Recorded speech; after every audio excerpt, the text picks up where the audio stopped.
Good morning. I'd like to call the meeting to order and please stand and join me in the Pledge of Allegiance. I pledge allegiance to the flag of the United States of America and to the republic for which it stands, one nation, under God, indivisible, with liberty and justice for all.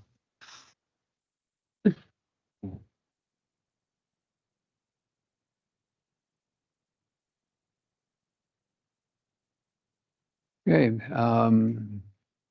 looking for an approval of the agenda, please. Need to add an executive session under Clayton's time, 16-4-405, Roman numeral 3, litigation. Have an addition to the agenda. Motion made by Commissioner Bradley. Is there a second? Made and second, all in favor? Aye. Opposed? Make a motion to approve the agenda with one change. We have the request for modified agenda by Commissioner Bradley. Is there a second? Second. All in favor?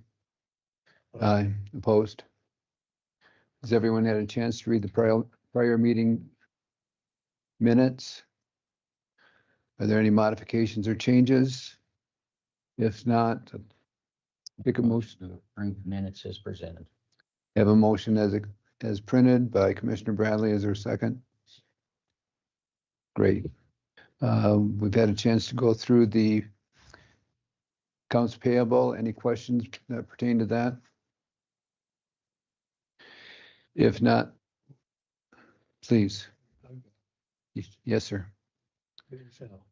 Jackson is here. You can explain this. So Doug, I don't believe you're stuff. You don't have to. I didn't want anybody to hear me, I guess, this morning. Sorry about that.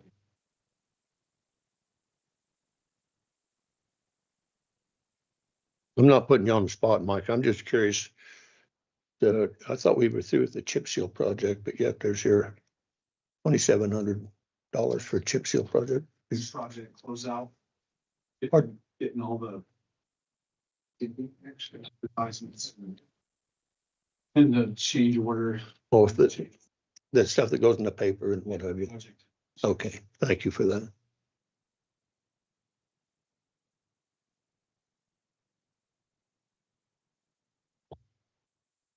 Okay. Has everyone had a chance to go through and review the accounts payable?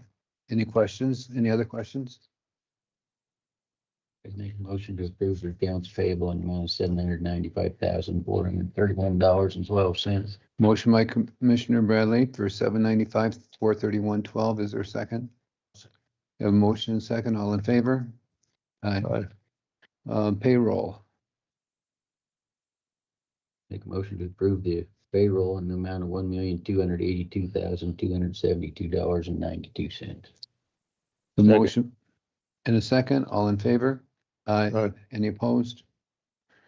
Great. Up next, Billy Pape, Road and Bridge, please. Payroll. Oh, I'm sorry. Could make a motion to approve payroll liabilities in $666,176.20. Thank you. Have a motion second. All in favor? Thank you. Aye. Any opposed? Pass now, Billy. Sorry.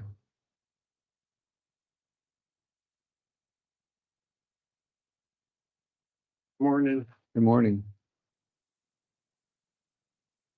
You want to take a close? You guys got my activities. And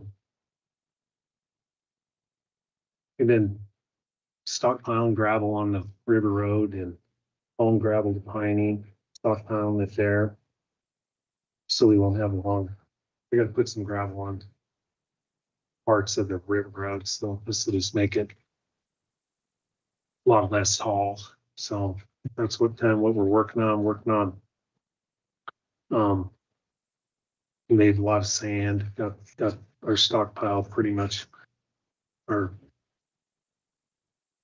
sand barns all full. In case we do get some snow. Doing a lot of cattle guard work, trying to rebuild the ones that we can and repaint them and doing all that. I did get asked, I went yesterday and looked up there at the Big Piney Airport, that old gravel pit there. They got some guys that are building new hangars, and it's like where the gravel pit is where the new hangars are all gonna go. So they asked if we could, it's just, there's some pretty good material that's stockpiled. They have like, some rotomill, pretty good pile of rotomill that I'd haul off. Some pretty good crush that, because we crushed up there a long time ago, 20 years ago. And so I'd haul that off, but then just reclaim that, just push everything back in with the dozer and level it off. So when because they're wanting to, this summer, they're wanting the one company's gonna build a new big hangar, and it's got to go right there where that gravel pit is. So I said I'd ask. You guys have a problem us doing that? One time when they stacked that there, wasn't that supposed to be HK's pile or something? Yeah, and then They they don't want it. they don't want it. So I just haul it down to our Piney shop there and stockpile it.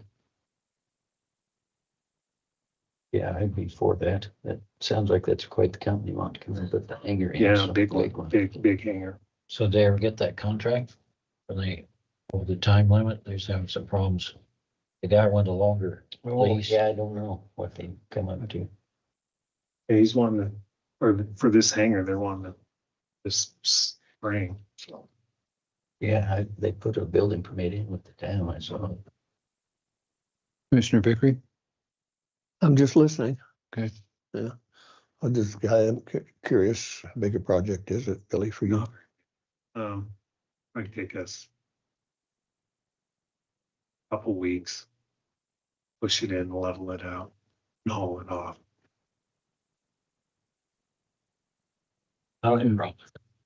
I'm good. Um, Commissioner Vickery? Oh, I'm okay with it. Thank you.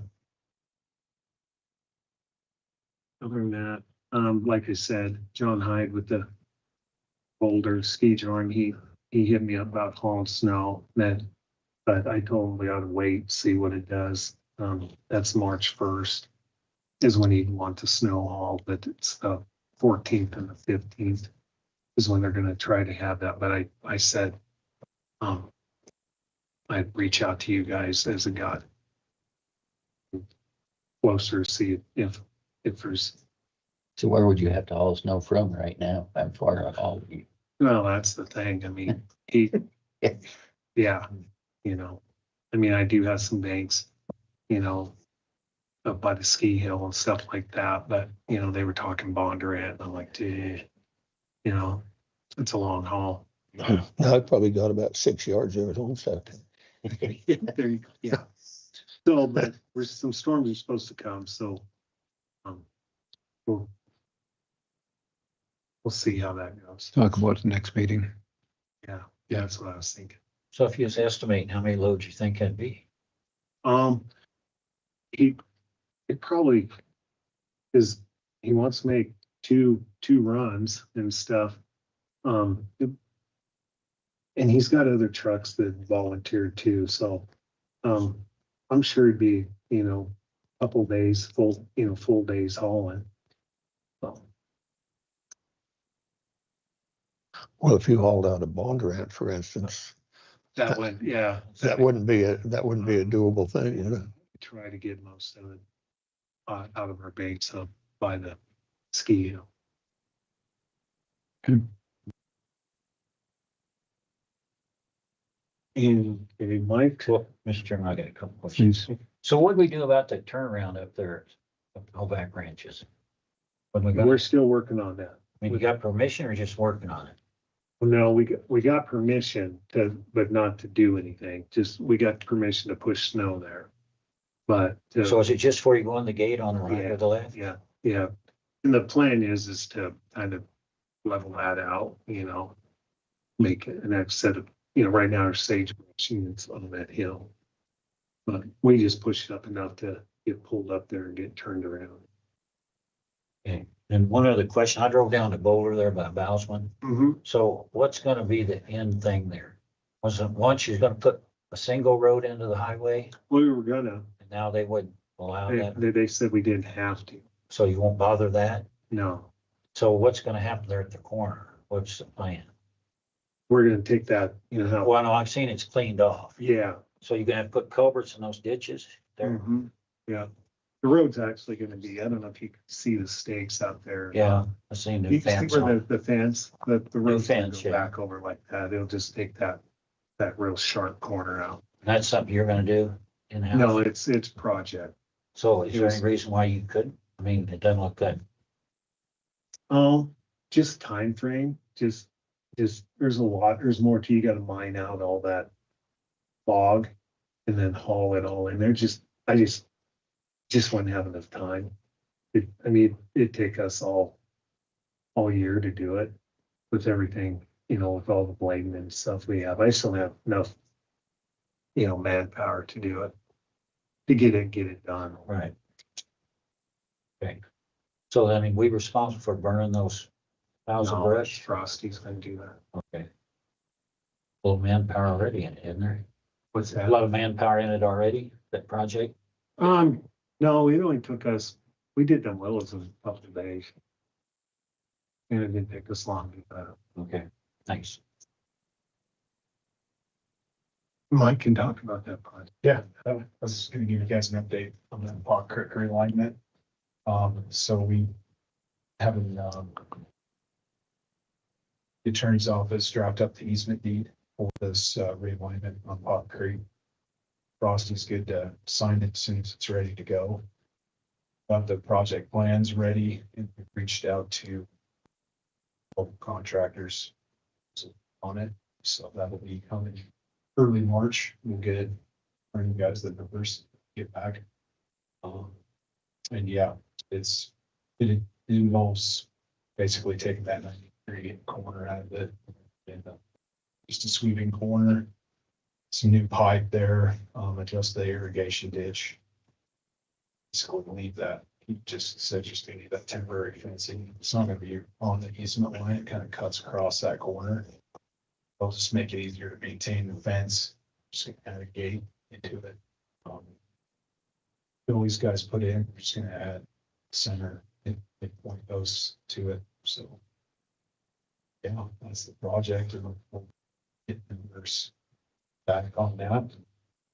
Get it to you guys for final approval, March.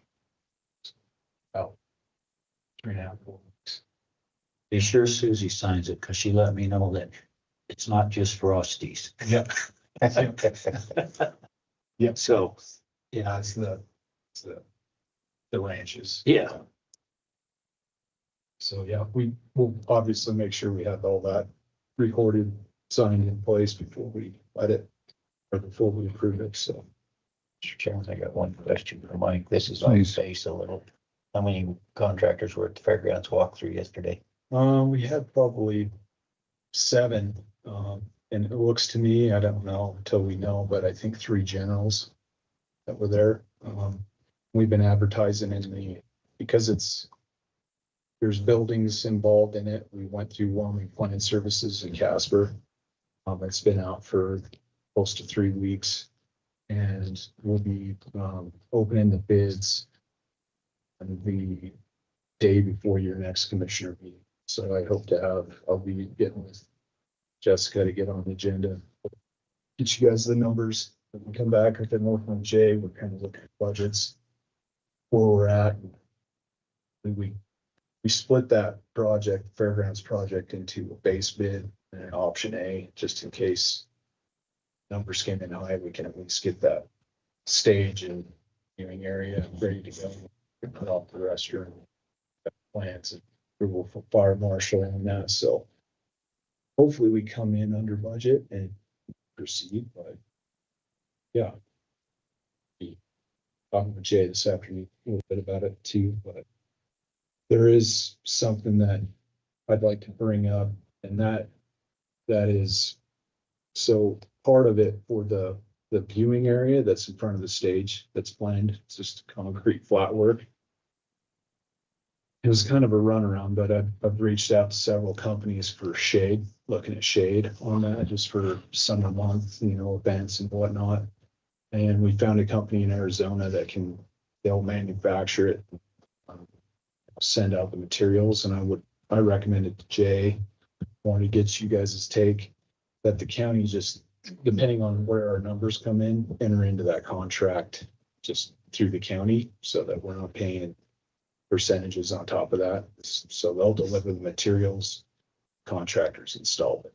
So that's something else that we'll see where all the numbers come in, and I'll have all that explained to you when the number's ready to go. So that's the issue is, I would say, if it comes in over, we just add the shade later. The issue is the way their design is, they got 4 posts holding this giant shade up.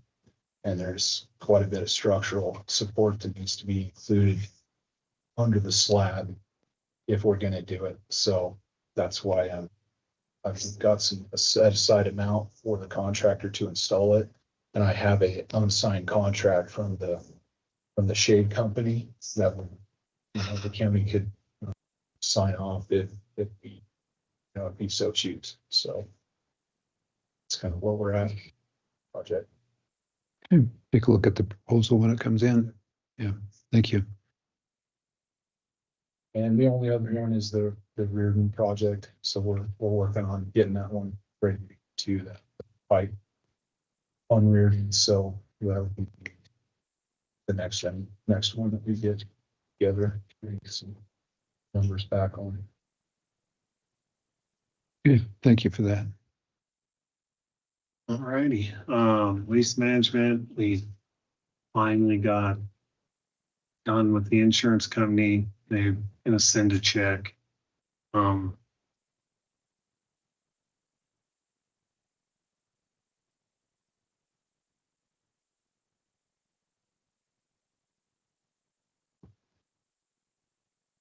Kind of unpressurize them to do, because we had to tear out all the walls because there was mold from all the water damage. So we don't mess them up. So they don't come on. We depressurize that, and then we're gonna let the walls get done. But it's coming. It should be, it's way better than we were. Dealing with the insurance was kind of because the adjuster would never come. So you had to do everything FaceTime, and it's not the best service down there. So it was like take a zillion pictures. And so it was just a kind of long process to get that finally approved. We got it. So now it's just in the rebuild status, but it's going well. Other than that, down there, everything's going. Shredder's working good. And of course, we're not baling right now. Pretty much all we got for waste management. The golf course where, of course, we're getting ready, trying to, we're 4 months away before we open. So now we're trying to get everything planned. All our projects, as soon as the ground unthaws, we'll get some drainage in there that we didn't get done last fall. We're just getting all our stuff ordered in spring. That's what I got. How many people do we have currently on the payroll for the golf course? Right now, just 2. Okay, thank you. Yeah, I haven't hired any part-time yet or any. Good enough. Any questions for Billy? Great, thank you. Appreciate it. Thanks, Mike. Andre, please.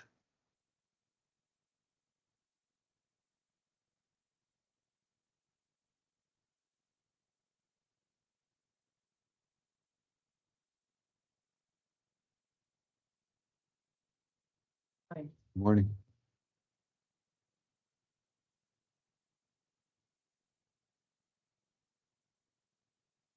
All right, so, over at Proactive, there was some water heater issues over there that we took care of. They didn't, when it was installed, something wrong. They didn't have the proper bleeder on there for the condensation. So we fixed that. Took care of the leak, and then there ended up being another leak, and I took care of that as well. See, fire marshal's here. He started walking through our buildings yesterday. Looks like he's wanting to do that once a year, I guess. So far yesterday, it went really well. A couple of items came up. He's continuing on today. Last time he was here, we took care of all the issues that came. So hopefully he doesn't find any more. Most of it was just people stacking stuff where they're not supposed to put it. Apologize, is that on? Sure. That's the one that's from you. Oh, it.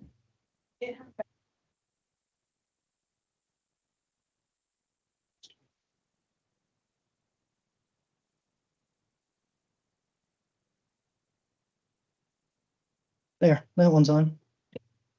Okay, sorry. Marbleton Sheriff's Office, as Nick was painting, he decided he wanted to continue, and so I thought he was almost done, but he decided he's gonna continue and keep painting, more. So just keeps finding things that he wants to fix up, which it needs it. It's old, but it's taking a lot longer than I would have liked. See Marbleton Fire Hall, the airlines for the air compressor that, it hooks up to the trucks. It's been, when they installed it, they put it up against the roof with no insulation, so it's building condensation, and then that condensation is getting inside the trucks. So we're currently in the process of ordering the materials to rebuild that line. The other thing is they use that black pipe, which rusts. So we're changing it to copper. We're gonna drop it down away from the ceiling. And then we're also going to angle it back towards the compressor so that if there is any condensation, it doesn't go to the trucks. And then public health. So we got the rough, and I say rough estimate because he put this together and then he gave us the rough estimate on remodeling. It was three buildings, two to maybe buy and remodel. One we already own. And then one empty lot to build a new building on. And the rough estimate is 2.3 million to 3.7 million for a full building remodel. And then new construction will be 3.3 million to 4.4 million. But there's a $14,800 number up here, and that's just for him to go do a more accurate assessment on all three locations. And I did not tell him to do that yet, so because that's up to you guys.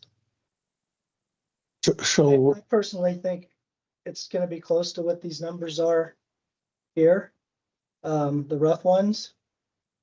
So, I mean, that doesn't include, if you guys pick a location, now there's gonna be another estimate that comes in on drawings and plans and bidding it out and all that, which the last time I had someone look at something like that for that courthouse on the big one, and you're talking, it was $80,000. So just keeping you aware what we're looking at. You need 3 million for a remodel? and where's that remodel? Which I one? mean, so he looked at the two, he looked at Proactive, and then he also looked at that building over by my office, behind where Wolf's Dodge was, which, That McKinney building? yeah, and then out of the buildings, that's my least favorite because it's just not set up. I mean, that one's gonna need a full remodel. But I don't feel like Proactive I think it's gonna need a lot less remodel. But once again, that's up to you guys. So at that, you could tear the building down at Wolf and put up a new building for about the same. This remodeling You would charge. think. You would think. I don't think the remodeling is gonna be quite as much as what it shows there, but the new building probably would be. So you're asking if we want to spend the 14,000 or just wait a while? Yeah. Because we take bids, we save 14,000, right? I think we have to get, If you made a decision and said, well, let's just do this with this building, then yeah, you would only have to pay for him to go and do a more accurate assessment on one building as opposed to 3 locations. but I'm just getting at why do we need him? Why don't we just put it out? Can't put something out for a bid? You can't put out to bid until he gives designs. That's what we gotta pay for, the designs. The drawings and the engineering, all that has to be done first. We can't just Okay, I have the understand that, contractor yeah. come do that. But I mean, we could be months away from deciding how we want to do it or what we can do it proactive or the building's available or. Well, and that's why I had him put this together so quickly, because I know that we're on a time constraint. Good job. Commissioner Pickering? Well, these numbers to me are staggering, quite frankly, especially the remodel portion of it. The last time, and I haven't been there for a while, but the last time that Jenna Lee and I and you were there with us, took that tour through the McKinney building.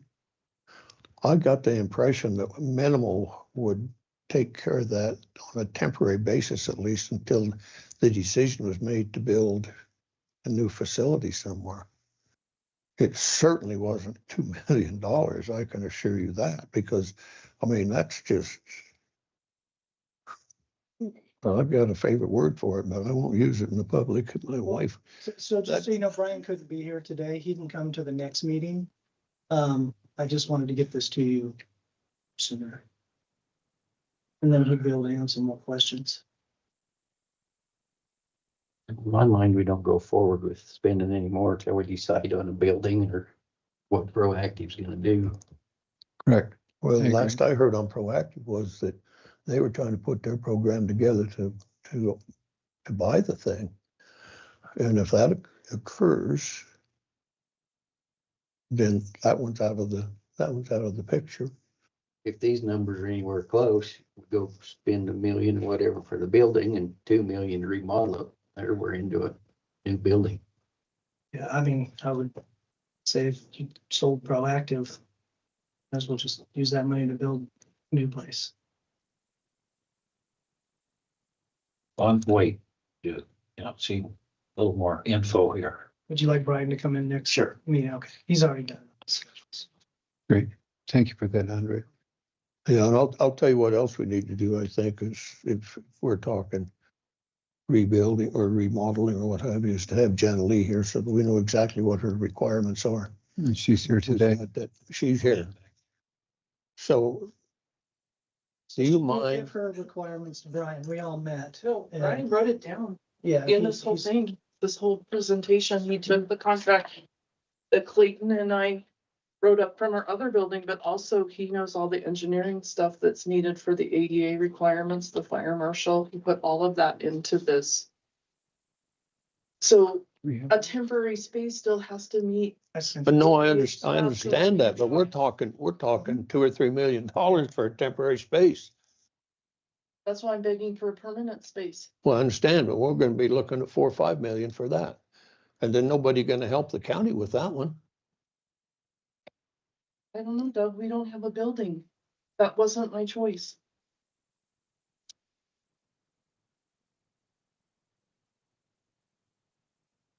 I'm 6 years into trying to find a long-term plan for this. No, I understand that perfectly well, but if we're looking down the road, we have no idea where the revenue stream's gonna be in the next year or two. It may be way down and it may be clear up there. We don't know that, but until it's up there, I'm gonna be a little bit hesitant about jumping out there and saying, yeah, let's go ahead and build a $5 million facility, which is 2 years out anyway, maybe. maybe 2.5 or 3, who knows today?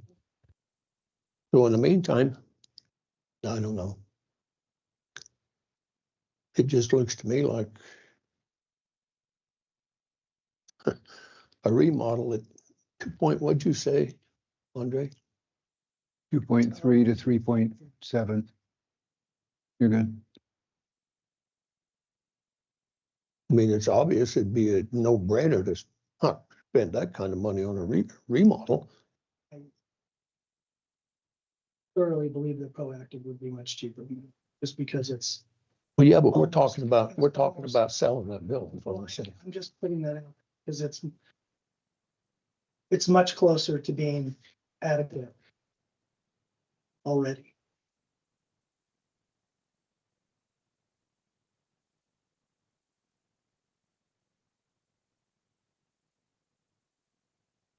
Well, I think we need to put this thing on hold. You're getting by okay where you're at temporarily, correct? And let's get some numbers that we can really look at and say this. So when Doug says put it on hold, I believe what he's saying is we'd like to continue gathering some information and not put it on hold for an indefinite time period. Is that correct? Yes, that's correct. I Thank you. didn't say that very well, but that's exactly what I mean. Because, I mean, if we're talking about, I'm assuming the property you're talking about is over there by the ice arena. Yeah. Yeah. And we've had another request or two for some facilities from soil conservation. Correct. And so, and who else knows? So all the players need to be in the same room, I guess is what I'm thinking, so that we can figure out if we're going to go which direction and who's going to get what. So in order, what I think I heard, and I could be wrong, is in order to put numbers together on a more concrete basis, is we need to determine which direction we're going to go. So perhaps we should ascertain what's going to happen with the proactive building. That would be step one. We've looked at all the buildings and we know what's going on, and determine if they're going to stay or if they're going to move out, because that offers its own options. And then we'll go on to the next step from there. And I think that we may have a time schedule for proactive. And do you have a tentative time schedule for proactive, please? You guys have a lease with them. I think they're put together an offer, but I don't know when that's gonna come.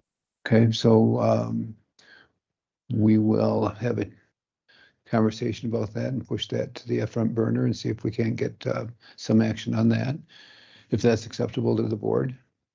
No, that's fine. Okay, so what we'll do is have Clayton reach out to them, come up with a firm time schedule or propose one, please. They're working on it. I don't think that us pushing them is gonna get it any quicker. They're working on it. And I think they'll get it to us when they can, and it was the communication that I had. Okay, and excuse me for saying this, but when they can, is that 1 month or is that 10 months? Okay, thank you.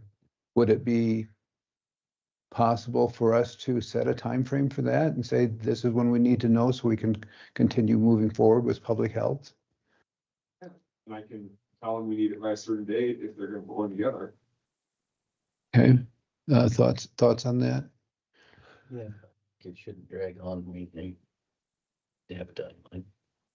Let's say maximum 30 days. They surely know something wrong by then. Okay. Your thoughts, Commissioner Vickery? Yeah, no, I'm okay with that. Okay.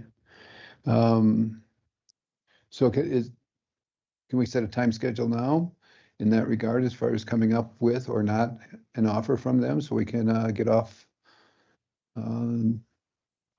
Yeah. Thank you. Understood. So yes, we should.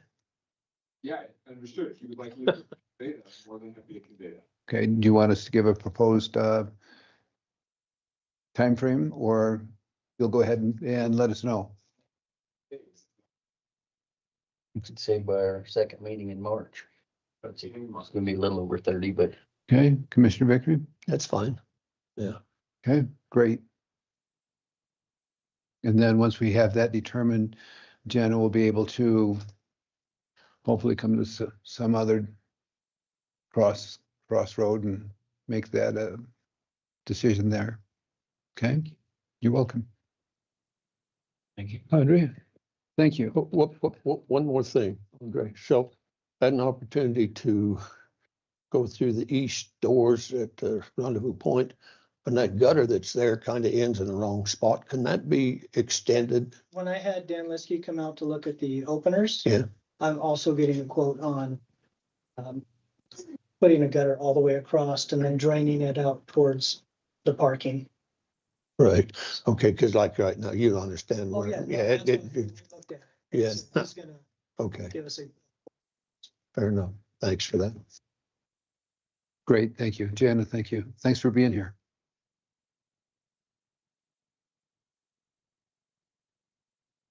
Grant Golden, please. Morning, Grant.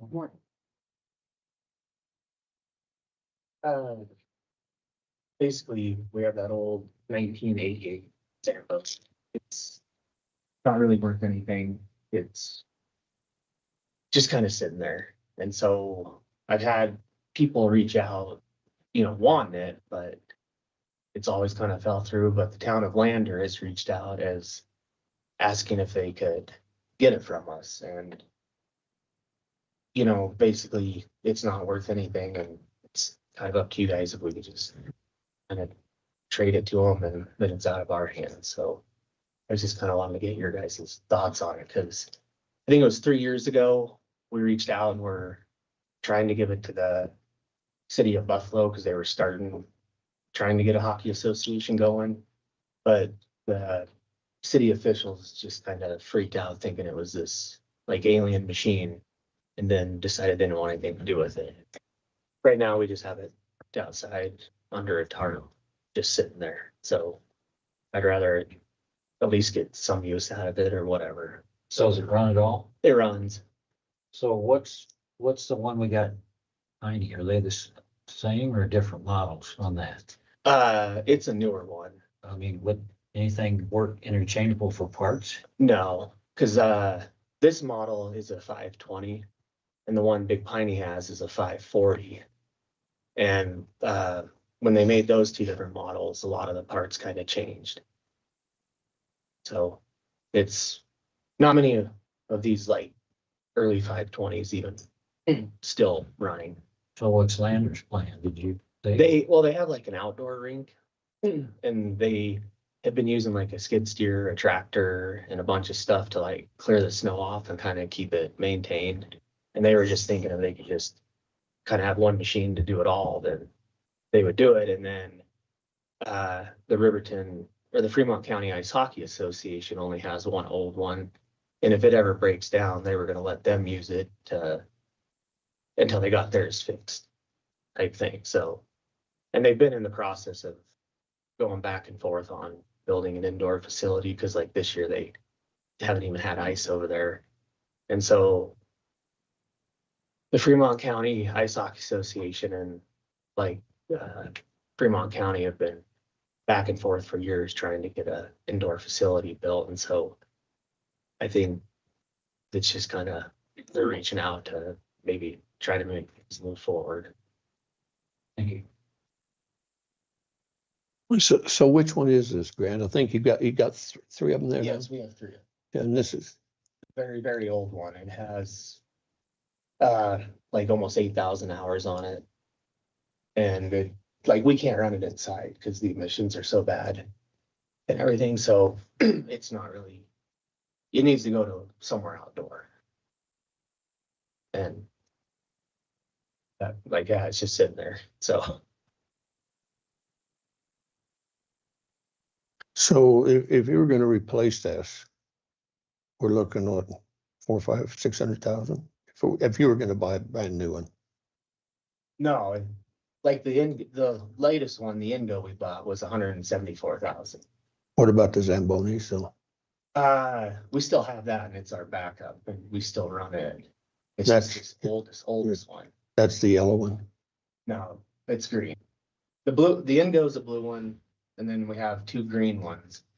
And the oldest green one's the one that just sits there that we can't really use. But the other one you can use inside. Yeah. So the one that Lander's interested in, that can't be used down at the Marbleton or the Big Piney. It could, but they have theirs, and then they also have another older one sitting there. And They do have a backup then. yeah, and I've talked to Cody Shadowlane some about it, and he's just kind of been like, well, I already got enough stuff to take care of. It's having another machine to look after and service. And so it's kind of, I've reached out trying to not let it just ride and at least get some more use out of it, someone that can use it. So.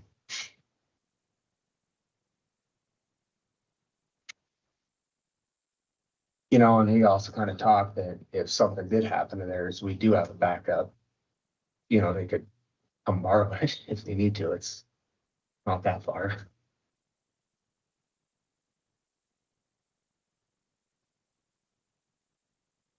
Are there other facilities in the county that we would use it on, Grant? What's that? Are there other facilities or other purposes that we would use that for? The oldest one? Yes, sir. It's been sitting there for. Okay. For 5 years now, 4 Great. years. Thank you for that. And then you used a word here just a bit ago. And I want to clarify that. You said trade. Is there something? Oh, not trading. Okay, good Yes. enough. Nope, that's fine. There's no value to it. No, I've reached out to Don Zamboni and kind of told him the emissions and everything, and he wouldn't even, he just said you're not really gonna get anything out of it. I mean, I could try again if you guys want and post it on US Ice Rings. So that, You know, I was just thinking parts is what I was thinking.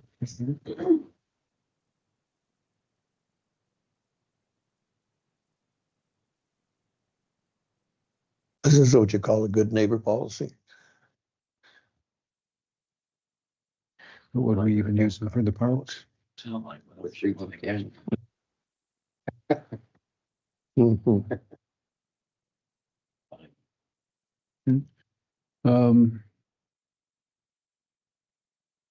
Any discussion? Public comment online? Great. Any motions?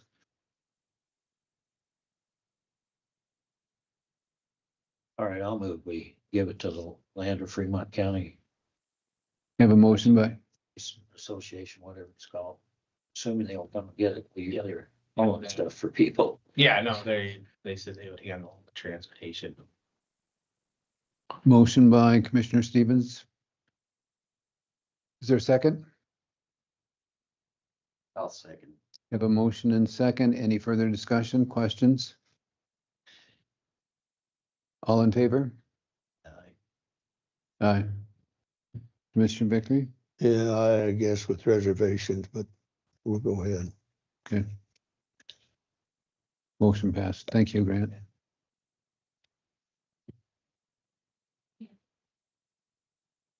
That's a bill of sale for it, and so if commissioners, if you approved it, if you would sign that, Sherry.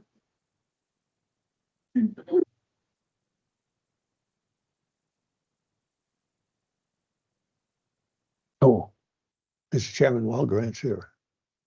So I noticed in accounts payable that you're getting ready to go to a doings in May, I think. And so you're taking the whole crew, basically. Yeah, I'll be getting everybody. Like, they're all different trainings for different purposes on the. Pushing people to. Guys that just take on more ownership of different sections. So it's over 4 days. Did I see that? Is that correct? 4-day training, yes. Or 3.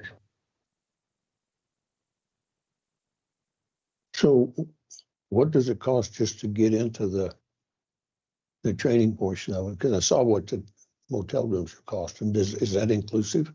No, it's all. different. The training itself is set at 75. So that's on top of the motel rooms? Yeah. So what about getting there? You're not gonna drive. I assume you're gonna fly. Been looking at plane tickets. I've even looked at train tickets. I'm just waiting until things are like going down. They've been dropping and things like that.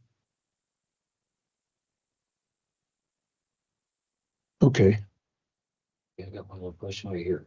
So is everybody full-time? I mean, in the summer, is you any part-time help or is it No. full-time? It's all full-time. So it looks like we need that many this coming summer, or I mean, used to we did, we had part-time there and then summer they went back to the golf course. No, I've always had 3 full-time people out of the ice arena budget. Yeah. Since I've taken over. Yeah, I there. understand that, but now we got And- 4. Yeah, but well, I would run 3, there would be 3 full-timers and then we'd always find a part-timer for in the winter. And then, yes, Bill Joswiak was, his paycheck was out of the ice arena for the whole entire year. But in the summer, he'd go to Andre and help with landscape. And then he'd come back in October. That's not gonna happen this year. I have no idea. I mean, you don't know whether you're gonna keep the 4 full-time all year or will one go to Andre. As far as I know, like everything was gonna run the same with summer ice, all that, but that's all up to you guys. But running 10 months out of the season, 13-hour days, you know, you kind of need, and that was the thing, when we had 3 of us, if one guy wanted to take a vacation, all we did was just flip-flop days and no one ever took a vacation day anyways. Because they would just cover whoever had to cover for them for vacation. And with the 4 of them, then we don't have to bring someone in because there's still someone there at the rink. So. Thanks. Real quick, great. When you made your motion, Commissioner Stevens, did you say the town of Lander? Or did you say this? And I said Fremont County Ice, whatever it's supposed to be. I mean, what's the bill? Well, no, what's the bill sale gonna say? Is it supposed to be the town of Lander? The town of Lander, would you mind just saying that once more? Like make a new motion or just say town of Lander? No, just the, maybe amend the motion. I'll amend the motion that it says town of Lander. Is there a second? Yeah. All in favor? Aye. Aye. Opposed? Great. Thank you for catching that.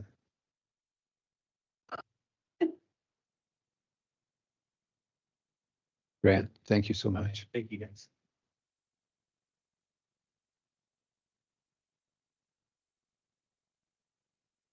Bill Patton, please. You're in order. Oh, excuse me, I'm sorry. Out of order. Shad Cooper, please. I apologize.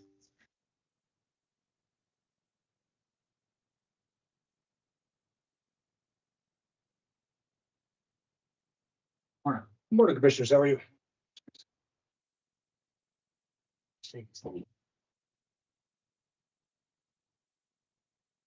Okay, thanks for your time on the agenda today. Is my microphone on? Is there a light on or? Sure. Thank you. Thanks for your time on the agenda today. The reason why we requested this topic on the agenda, Commissioner Bernard had asked me, say last August, to schedule this in the winter. And I don't want to put words in your mouth, Commissioner, but what he'd asked for was just when there's not, fire danger, to come talk about how fire restrictions work, what metrics we evaluate, and just kind of what coordination is necessary between local, state, and federal government. So as such, I've asked my colleague here, Mark Randall with Wyoming BLM, to come up with me and talk about how that coordination piece occurs and just, kind of answer the question that Commissioner Bernard had asked me for. Thank you. A little clarification on that to begin with, please. What happens is we're often asked as commissioners, don't you think we should set a fire restriction? It's awfully dry. And in the course of going through last year, because I knew I'd found that there was a series of steps that has to occur prior to having restrictions, and in order for us to more fully comprehend what those are, I asked Chief Cooper to come forward with that. And welcome, Mark. Thank you. Good morning. Good morning. All right, so I'll briefly walk through the statutory authority and the rules, and then I was going to go into the actual matrix and stand for any questions, and I've got some additional information, I think, at the end. But just briefly, Wyoming State statute calls out, and I'm going to summarize this, but it says the Board of County Commissioners may close an area to any form of use to the public or may limit such use upon the recommendation of the county fire warden. This closing shall include prohibition of any type of open fire. So that's the statutory authority that allows for fire restrictions. And then the next section of the statute further says no order shall prohibit a person residing within the area from full and free access to his or her home or property.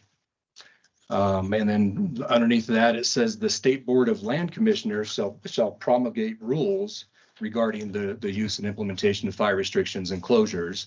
And so that's the next document I have here. And I was just going to walk through that real quick. But the summary is that the rules specify what is and what's not allowed, when a fire restriction is implemented, according to the state statute.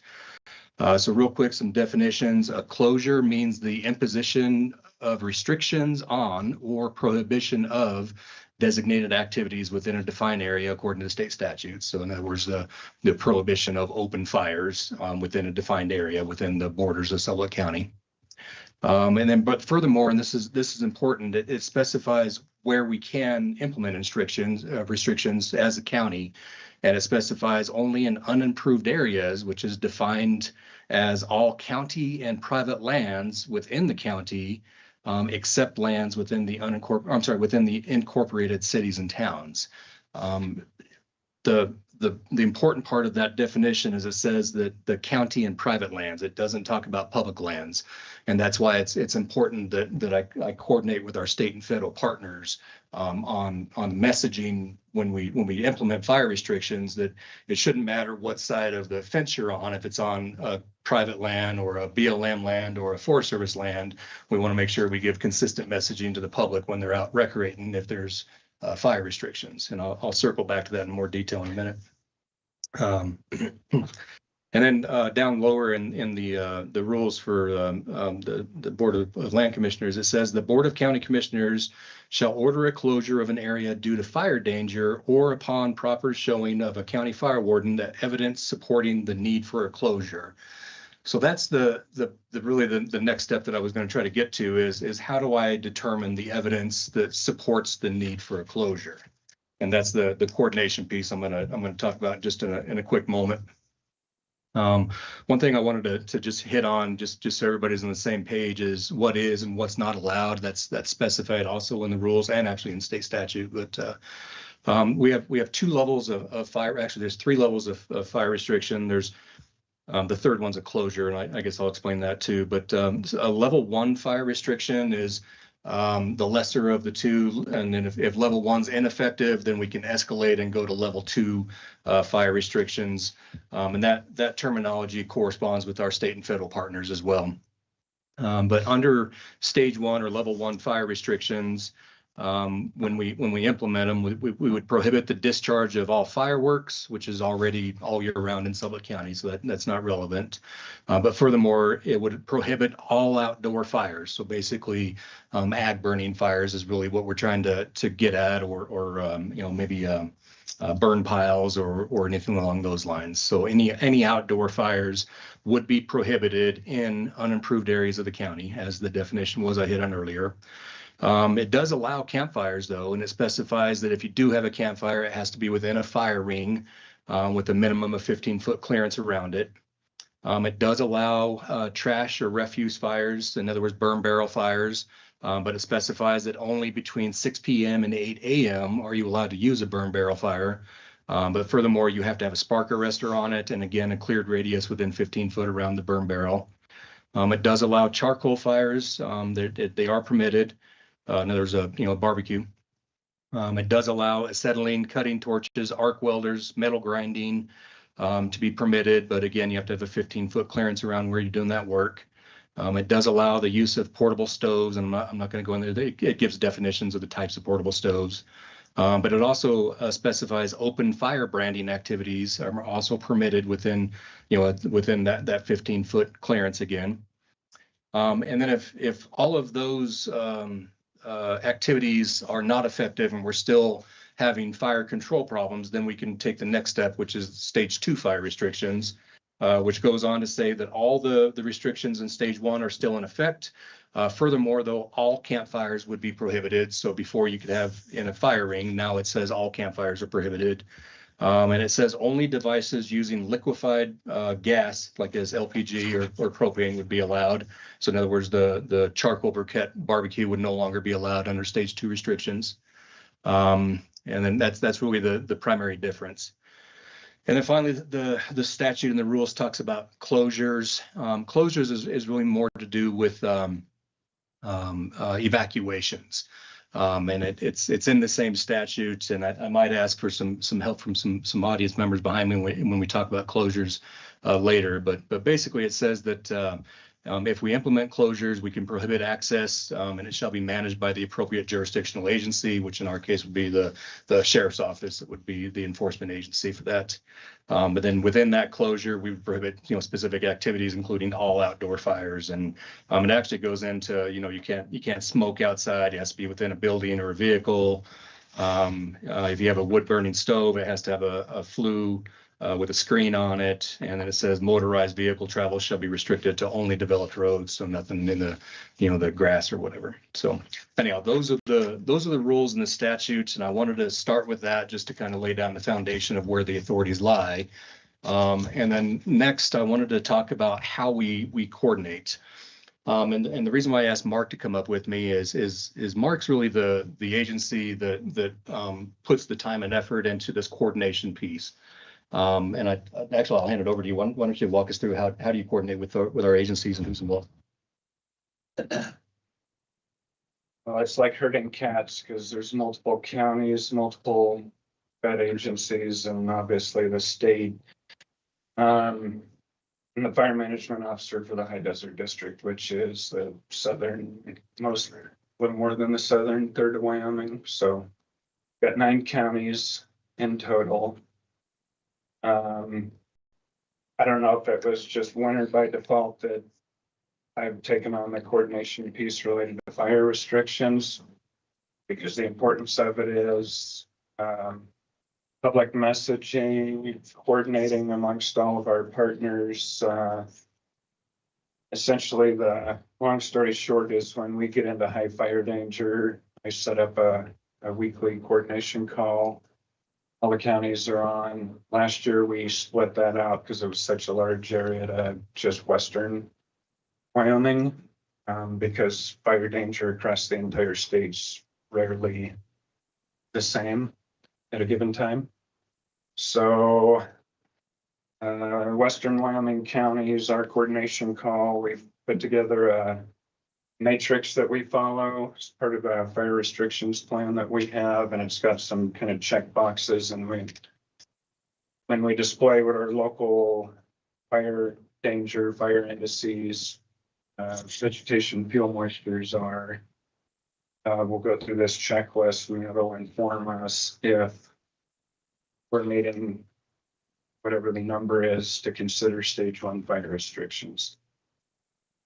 The benefit in coordinating is like back to the public messaging piece, and that's like our first checklist item. If we made efforts in fire prevention messaging, public information, and I stress that, I guess, more from a BLM standpoint, is we have such fragmented lands. We don't have the luxury of being like Forest Service where it's contiguous and you're entering here, you're leaving here. So fire restrictions as a whole are really hard for us to enforce. We have greater success with public information, public messaging, I feel like, but conditions become such that for the public messaging of certain counties or one county needing to go into fire restrictions because conditions warrant. I definitely have the appetite to follow suit, just so the public understands when we are in fire restrictions, that it's not just pieces of lands within a given area. I'm gonna start in on our criteria, Chad, or Yeah, I guess, and commissioners, you have this metric in front of you, don't you, that you can see how we evaluate. Yeah, I just want to make sure you have that in your packages. So yeah, Mark just hit on number one there of your bulleted list, that the first stage is that we have to increase our fire prevention messaging, and we always try to coordinate that messaging to be consistent and let the public know that the same message is coming from the BLM, from the Forest Service, from the counties, from the state, that it's getting hot, dry, and windy, and we need to be careful. And if that's ineffective, then we move on to these next steps. But these actual these measurements that Mark's getting ready to walk us through are every week. These change. And so every week we have a coordination call to evaluate, are they getting worse or are they getting better? And Mark can walk us through, what an ERC is and how those are measured, and fuel moistures and those kind of things. yeah. So I mean, I don't want to dumb this down, so help keep me on track. If there's questions or I'm not giving enough detail, please ask. Energy release component. Essentially, wildfires need the dry fuel conditions, the correct weather to burn. That's obvious. So a lot of these metrics we're going to go through are indicators of where we're at, either related to fuels or predicted future weather. And if the two align, that are going to drive the need for fire restrictions. Energy release component, it's pretty much a measure of dead fuel dryness. It is a one of the better seasonality indicators because it's based off 1,000-hour dead fuel, which 1,000-hour dead fuel is it's like 7 to 10 inch dead log. And we acquire the fuel moisture out of that by essentially cutting a cookie, drying it in an oven, doing some math to determine how much moisture came out. And then energy release component measures how much energy is available to burn, how much energy is coming off the flaming front of the head of a wildland fire. I mentioned it's a good metric because it doesn't factor in wind. So it doesn't look like an echocardiogram. It's more of a bell curve as we go through traditional wildfire season. We talk about things like 90th percentile. That's like over at least a 10-year to 20-year history of that energy release component graph. The 90th percentile, when we're above that, that's the previous history of where we're falling today based on history. And when we're above that 90th percentile of history, it means something. It raises some concern that we have the ability to have large fire days. So just as an example, last year we were within the 90th percentile of the ERCs. And so in August, when I came and made the recommendation, that was one of the metrics that I used to correlate with the decision. So ERCs is how we measure the fuel, the fuels, and or one of the components how we measure the fuels. But then specifically, there's a criteria, a threshold. In other words, we're saying that 90% of the time we're under this, but because we've exceeded that threshold, now we're in that remaining 10% of the time. And it's noteworthy, and it's, by itself, it's not a reason to do fire restrictions, but that in conjunction with these other metrics that he's evaluating is how we evaluate that. So ERC was more tied to that fuel moisture. Another check item is fuel moisture content deemed critical and representative fuels. For the BLM, we analyze sagebrush live fuel moisture, also by taking clippings, putting it in a drying oven, doing some math. When we refer to fuels are greened up, just phenology of live plants. I mean, when they're greened up, they're pumping full moisture. It's upper 200%, close to 300%. It's fully greened up. In the BLM, we consider our fuels critical and sagebrush live fuel moistures are under 100. Sagebrush fuel is burnable. 120 is likely going to sustain free moving fire. Under 100 is critical that if the weather conditions are right, it's definitely going to sustain free moving fire that's got a high resistance to control. So that's one checklist. I don't remember. Forest Service looks at, they'll consider dead fuels at a certain metric as critical. And that's when you're talking like that size class 1,000 or fuels when it's down to like 13%, 10%. I mean, that's what's driving and carrying fires in the timber fuel type. We look at the US Drought Monitor, and it's pulled that information off of the website drought.gov. All of last year showed Southwest Wyoming. I mean, we never left extreme drought. Can't imagine we're too far departed from that with the lack of winter we've had, and this next summer will likely be similar. So just to jump in for a sec, so the drought monitor index changes every week. They release it every Thursday. There's 4 criteria or 4 categories. They will, so they use D0 abnormally dry, D1 moderately dry, D2 severe dry, D3 extreme dry, and D4 exceptionally dry. I'm sorry, there's 5. And our metric says that anytime that we're above D2 severe drought, that's an additional metric for consideration. Again, by itself, it's not enough to warrant fire restrictions, but in conjunction with all these other metrics that we evaluate, it makes sense. And to Mark's point, last year, we began the year in D2 in early June, and then we moved right up to D3 extreme, and most of the season we were in extreme. And I actually just looked this morning. We're actually showing D1 and D2 right now in Sublette County, and just because of the unusual winter we've had so far. So we're in drought right now, and we've had wildland fires already this year.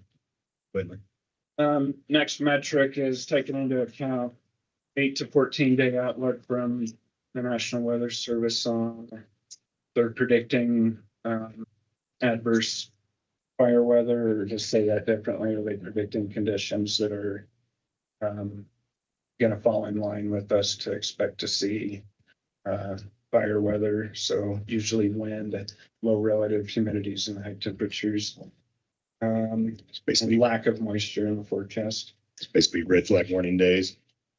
And I'll back up to that critical fuel, where we analyze live fuel moisture of the sagebrush. All that critical fuel designation essentially does is it tells the Weather Service whether they're going to issue red flag warning days based on weather or they're not. They won't issue red flag warning days unless we're in critical fuels. Red flag warnings, it's a good message for the public, but it was originally created to provide messaging for firefighters on the ground. So they had a daily understanding based on weather that there was going to be some sort of conditions that create a heightened awareness. We look at fire occurrence, taking into consideration abandoned campfires, human caused fires, the number of natural caused fires, i.e. lightning, and associated control problems. Are any of those increasing? If so, we would choose yes. We look at staffing essentially at regional and national levels. And this is given out at national preparedness level. If you notice the situation report, if you've ever looked at that lists all the large fires in the country. At the top, it'll tell us what national preparedness level is. From that, if there's 5 levels, if we're at PL level 5, that means there's an extreme shortage of firefighting resources nationally. Same with regionally. So we take that into consideration, which tells us that if we have a fire, what's the likelihood of being able to bring in additional resources? Another metric, is there an increase in recreational visitor days, for example, holidays, special events expected, et cetera, if there's going to be an influx of people coming in for some other reason that might lead towards more human caused fires? Those are the metrics for going into stage 1 fire restrictions. I don't remember what we put on that. I think it's a 5 of the 8 are checked. We have a discussion and consider going into stage 1. Complex part of it is back to unified public messaging over as big of a as possible. Have everybody go together is timing that between different counties, fed agencies, etc. So we have that discussion weekly, and we try to align it, but we struggle to have it prior to commissioner meetings, so fire wardens can build present. Without hosting a special meeting to go into fire restrictions. I mean, we certainly can, but to me, it's if we call a special meeting, there should be, in my mind, an emergency that warrants that special meeting for fire restrictions. And it's hard for me to justify for stage 1 restrictions that there's an emergency that would warrant that. I mean, if we had a large fire in Sublette County or a driving reason, then I would certainly come to the commissioners and maybe request a emergency meeting. But generally speaking, I try to get on the regular meeting and within that 2-week time frame. I'll jump in for the stage 2 restrictions. So on the next page, the next, if our group does go into stage 1 fire restrictions, we continue the weekly coordination calls and continue to monitor if things are getting better or not. And if they're not getting better, then we continue to evaluate, do we need to elevate to the next level of restriction to stage 2? And so the metric here is, have stage 1 restrictions been ineffective? Are there any new fires that are extending beyond initial attack? And again, initial attack is just basically the first day of the fire, and 99% of the time we're able to capture wildland fires and keep them small, and they don't really go into a second operational period. But when they do go into a second operational period, then that really has some significant impacts, because then now we have to order local, state, national resources to help control those fires. The next one is, are new fires resistant to control measures, and are they exhibiting extreme fire behavior? A good example would be like the Dollar Lake fire last year. That was a fire that was resistant to control. We threw a tremendous amount of resources at it, and aerial resources and ground resources, and the fire just kept getting bigger and worse. And that would be an example of a fire that was resistant to control. And then finally, are there multiple large fires in the area? So is there more than one fire? And so based on these metrics, then we can come back and make the recommendation that stage 1 restrictions have not been effective, and it's time to consider stage 2 restrictions. And then that would be when I'd come back to the commissioners and ask for the next elevation of restrictions. And then finally, on the one thing that's not on the metric is the actual closure. And the closure order is I'm going to need some help from Clayton. The closure order is really an intent to be used for evacuations, but we can also restrict access if that's deemed warranted. So state statute and rules kind of identify that, but really the closure order is really more meant to be, if there is a fire and we need to provide public protection, we can use a closure order to implement evacuations and try to restrict public access within that area, whatever's been defined as at risk. And I guess I'll circle back to that. I've actually got Sheriff Lear and Casey Clayton here to talk about closure orders. We're working on a different project, but I want to finish what's in front of us here real quick. So I guess the summary of all that is that we coordinate extremely closely with our other local agencies, fire, law, and EMS, and emergency response agencies, and then we also coordinate extremely closely with the state fire agencies and our federal fire agencies, and our intent is to make sure that the procedures that we do, that we use to evaluate fire restrictions shouldn't be. It should be well defined and justifiable. And what we're really trying to get to is it needs to be standardized. It needs to be coordinated, and it really needs to be repeatable. I shouldn't do things different this year than I did last year. If I make a recommendation, I want to be able to fall back and document how and why I make that recommendation, because I really do feel like fire restrictions is a restriction on recreational access, on people's right to enjoy the public lands and the things that we appreciate and the activities we do. And I really want to be able to fall back and say, look, there's a significant amount of risk based on these metrics that drive that decision. And so it's important to me that it's standardized and that it's repeatable, and that it's coordinated as well, and that our messaging is the same regardless of what side of the fence you're on, and that I've got partnership with our state and federal partners that are all saying the same thing and giving a consistent message to our public. So It's kind of proof that there is obviously science behind it in some of these metrics, and we didn't dive far into the weeds to explain that, but just so we have some documentation to defend our collective coordination that, hey, we're looking at these metrics. It has this science tied to it, history, indices, fire danger criteria, has some historical reference and et cetera. So it's kind of just documented proof for us, and therefore hopefully commissioners as well. Thank you. So who has the authority to make the restrictions? Is that you, Warden Cooper? Is that in conjunction with Mark, or in conjunction with who? thank you for the question, Commissioner. The answer is in state statute, it specifies within our jurisdictional boundaries, within the county lands owned by the county, and private property is when we implement county restrictions, that would be who it impacts. So only those lands according to the state statute. But if and Clayton could probably help me out on this one as well. It's important that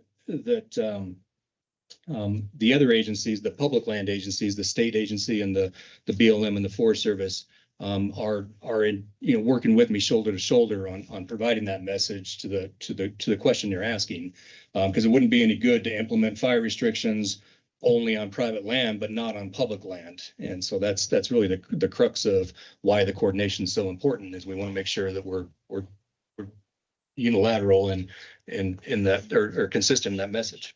And furthermore, for statute, private lands, county fire warden recommends commissioners have the authority. Federal lands right now until maybe next Monday when we go to one fire service, right now it's a line officer. So field manager, district ranger, somebody to that effect that has the authority through a special order. Thank you. Because based on what we're seeing for lack of snow in your earlier statement, this year could be potentially as dry as last year for obvious reasons. And when someone approaches me and says, well, you're the commissioner, set the restrictions, then we have a state regulated policy saying these are the steps that have to occur, and we can't arbitrarily set that. That's absolutely accurate. Yep. Okay, And great. the state statute and the state rules specify the procedure to implement restrictions. Okay, great. Give you an example. Last year, it's really hard to coordinate. I'm not going to name the county, but there was one county that just because 4th of July was coming up, they are arbitrarily on their own went into stage 1 fire restrictions. And it's like one of the metrics that we measure, the live fuel moisture, it was green.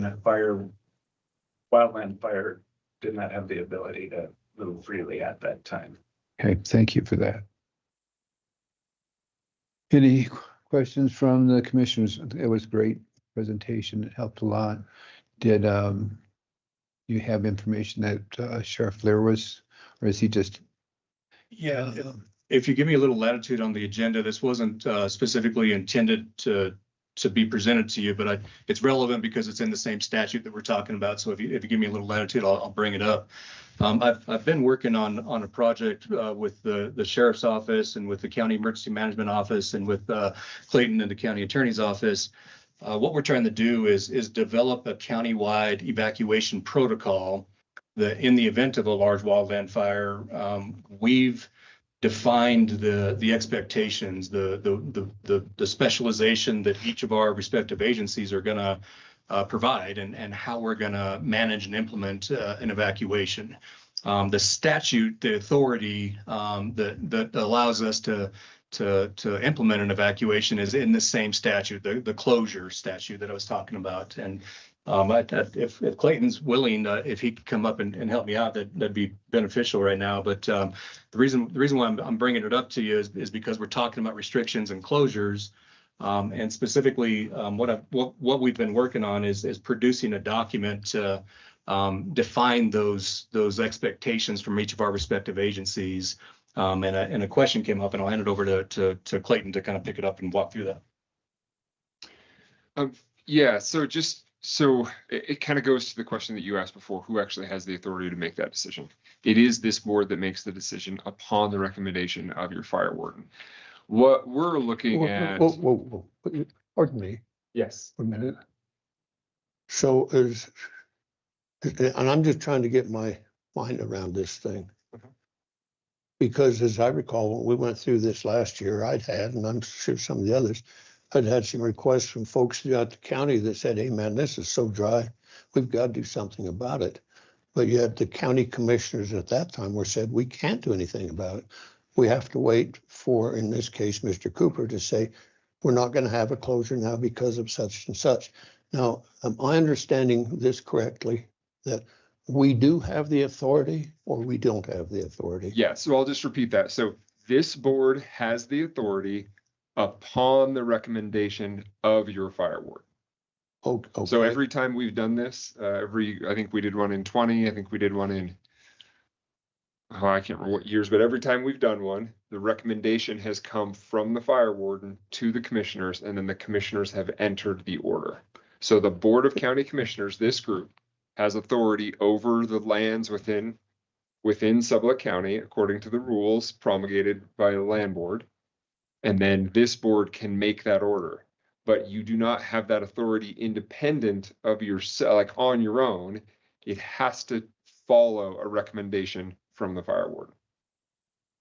Regardless of what the term they're using, whatever the metrics say, doesn't matter if it's high fire here, but not up in the forest, for instance, then those two things are one offsets the other. So we don't have high fire danger here because it's not up there. I'm just trying to get myself wrapped around this because I think that's more of a question about the metrics and the coordination.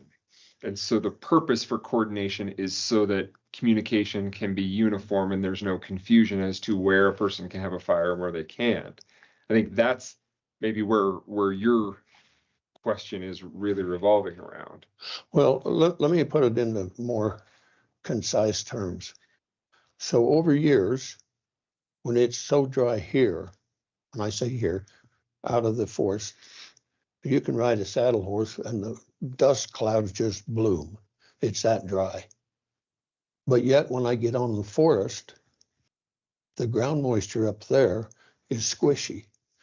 Down here, in my mind, down here, it's terribly dry. I know it is, but yet up there it's not. So if the metrics, and I'm just trying to wrap my mind around how this thing's supposed to work.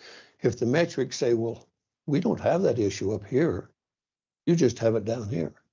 But yet without the coordination, we can't say, hey, the county down here is tremendously dry.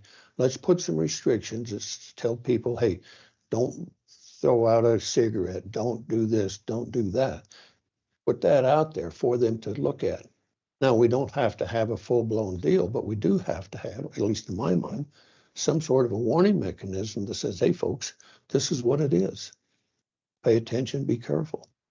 We can't do that. So again, I think your question is really revolving around how the decision for recommending a fire closure comes from your fire warden in coordination with other Okay. agencies.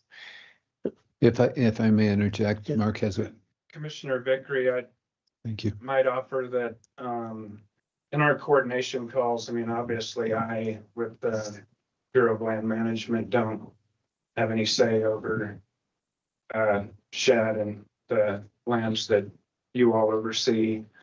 We just have the conversation. But I'll offer up is we can go into fire restrictions. It doesn't have to be, it's not usually the whole Western Wyoming area. It's not every county at once. It doesn't, I don't know, maybe per your protocols, maybe it has to be the whole county, but it in theory could be a portion of the county based on something, whether it's elevation or something.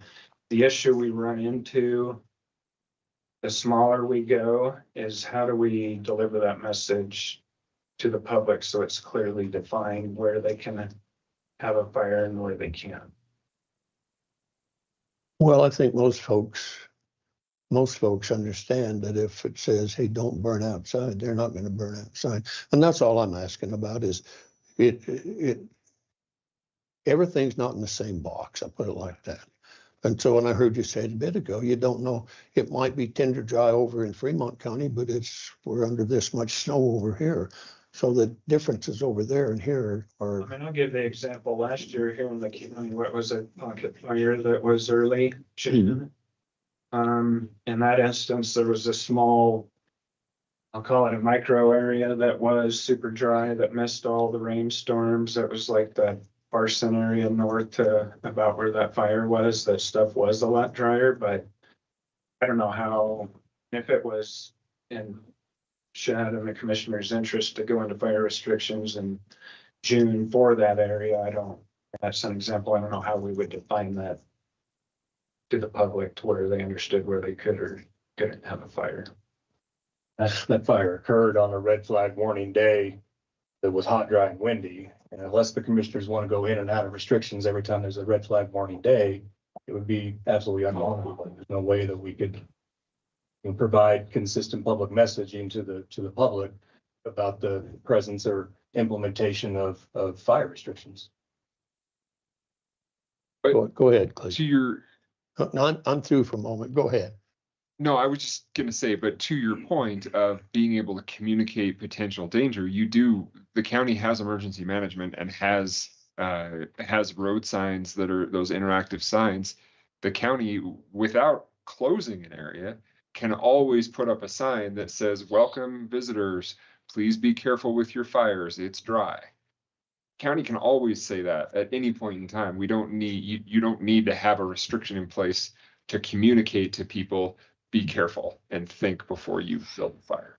It's absolutely the most effective way to address the risk is to provide public education, which is exactly what we do. Long before we go into fire restrictions, we're providing public messaging to let the public know that it's hot, dry, and windy. It's, excessively, the drought conditions are high, whatever the evaluation criteria are that we're looking at, we're absolutely given the public messaging that it's The weather service out of Riverton the last several years has come in leaps and bounds and helping us with that as well, as far as putting advisories out, cautioning against open ag burning because tomorrow's weather is not going to be conducive for doing that. They've actually been putting stuff out, which is helpful.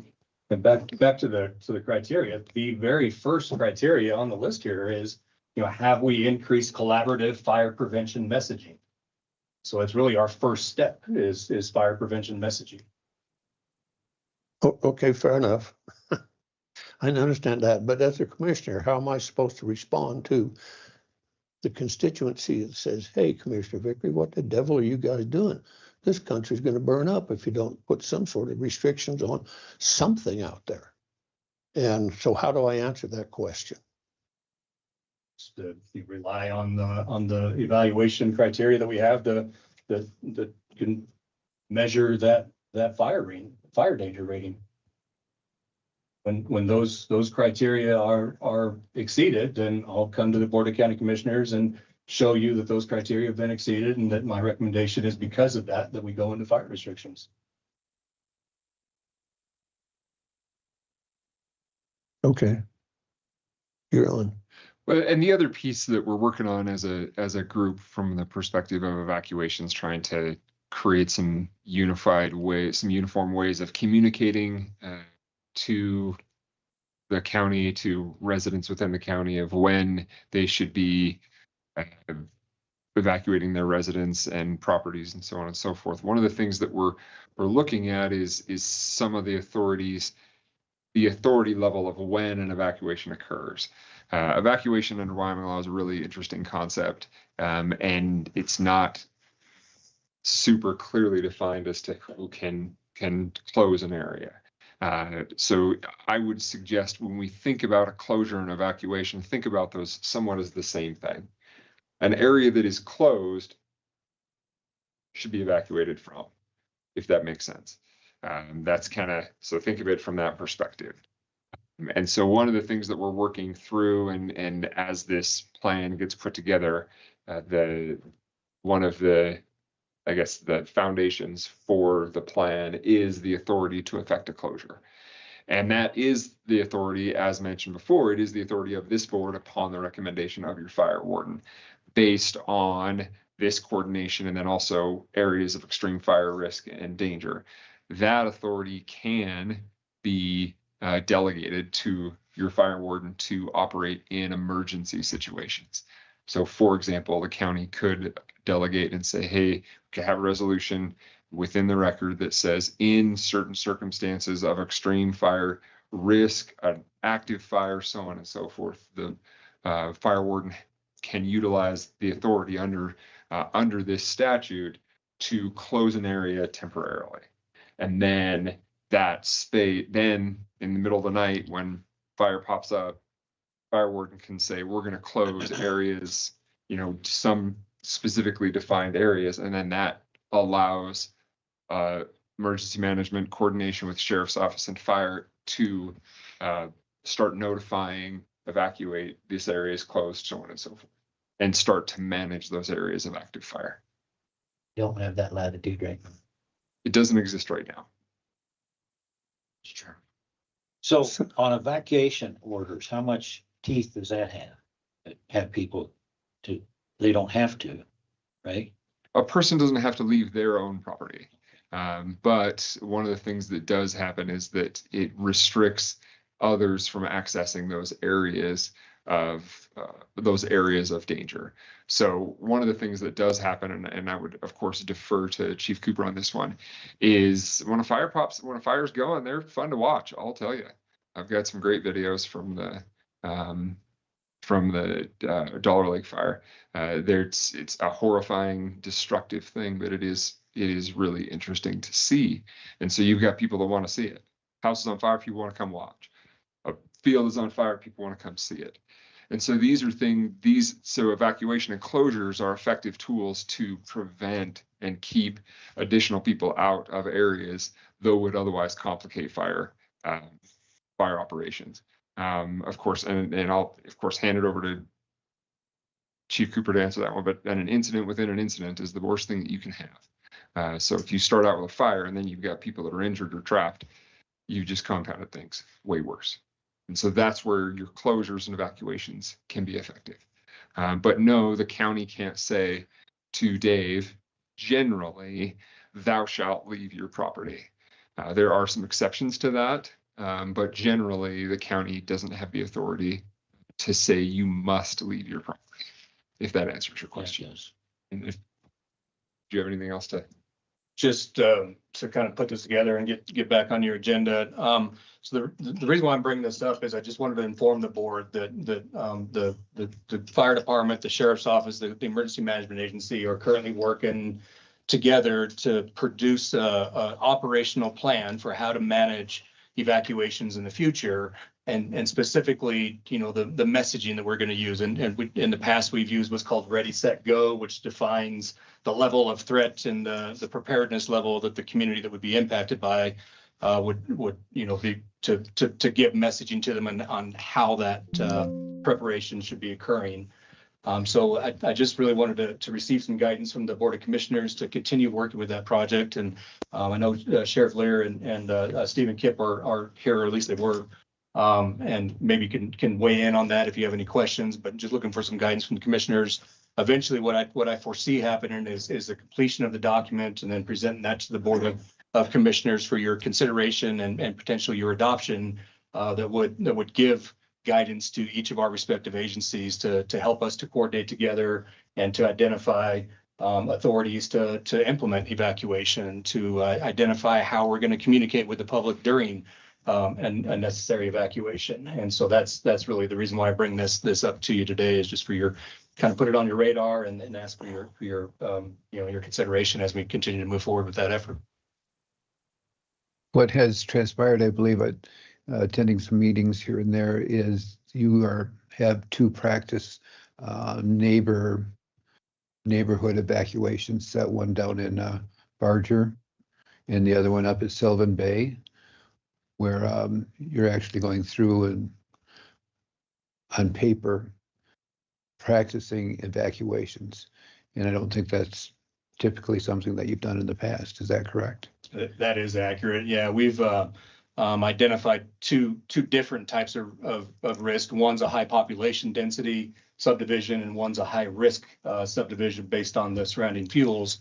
And based on those, we would like to exercise the plan as we put it together to identify weaknesses. And so, yeah, we're looking at scheduling an exercise to practice that plan, a tabletop exercise in May this year, and then solicit input from the many partners that would be part of that process to implement an evacuation plan. And at the end of the tabletop, make recommendations to improve the final product. And then after that, then my process would be to collect and insert the recommendations and finalize the document, and then eventually present it to the commissioners for consideration. Thank you for that. So the Ready Set program you hear on the radio all the time, that's not something that's county implemented, that's Forest Service thing. Well, that's a great question. That's actually really the crux of why we're doing this is so I have the luxury to be able to travel around, and Mark does as well, to go to different communities and manage fires in different counties and in different states. And no, by no means is that a standardized process. Many counties do it different. Many counties don't use Ready, Set, Go. They use evacuation or pre-evacuation. They use mandatory language. It's just not standardized, and it's certainly not clear. And to Clayton's point earlier, Wyoming State statute is not real clear either about those authorities.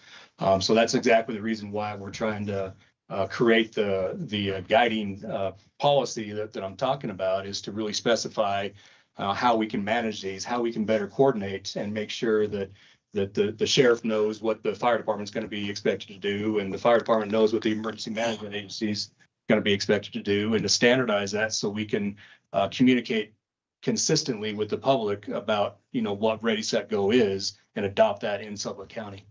And perhaps it's something that the hospital might like to participate in at some point in time because of the value that it offers. And we've actually identified the hospital as being a value at risk that would need to be protected, that we wouldn't be able to evacuate, that we'd have to, shelter in place and protect with resources. And that's exactly the intent. So I just offer, being in many places nationally, it is across the board when it comes to evacuation and being on large team fires, that any pre-planning effort done ahead of time lends itself to success when you have to do it. And also, I know Shad's proposed this at the state rural fire meeting last December for the state to kind of adopt that same terminology, so it's at least consistent within the state, that at least the Ready, Set, Go portion. And it's a highly regarded tact from the complex incident management teams. You have it ahead of time, you're not having to plan together at the last minute and get the public to be able to understand it. Correct. I'd say you're headed down the right road. See what you come back with. I think so. And then are you looking for direction or guidance from us on this asset or tool? Well, I guess if you give me a little latitude, maybe, and maybe Sheriff, the question, I guess, is the authority to implement an evacuation. If according to statute right now, That authority exists absolutely with the Board of County Commissioners upon the recommendation of the county fire warden. One of the questions that came out of our meeting was, do we want that to be delegated specifically and empowered as authority within this planning document to specify that if there's an emergency, that we shouldn't need to convene an emergency meeting or a regular scheduled meeting of the Board of County Commissioners to implement an evacuation or and by terminology, a closure in the event of a fire. And if you guys are comfortable with it, we'll continue to write the document on the assumption that we shouldn't need to come to convene a meeting of the Board of County Commissioners to implement a closure. I think that we haven't written that language to reflect what that would look like on your part. I think if you can give us guidance that that's something you're comfortable with doing, then I think we can include that as authorities, and then the assumptions based on that authority to recommend an evacuation. The rest of the document would fall in line, based on that assumption that you would grant that authority to the emergency management, to the sheriff's office, and to the fire department to implement an evacuation. Thank you. Sheriff Lear, your thoughts on that, please?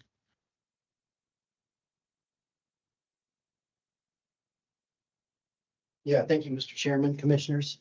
So I just want to point out that I'm in full support of this from when Shad first approached me. This is all learning lessons that we've learned over the years, starting with the Roosevelt fire. And we've learned a lot of things that we've, could improve on. And I think one word that keeps coming up is unification.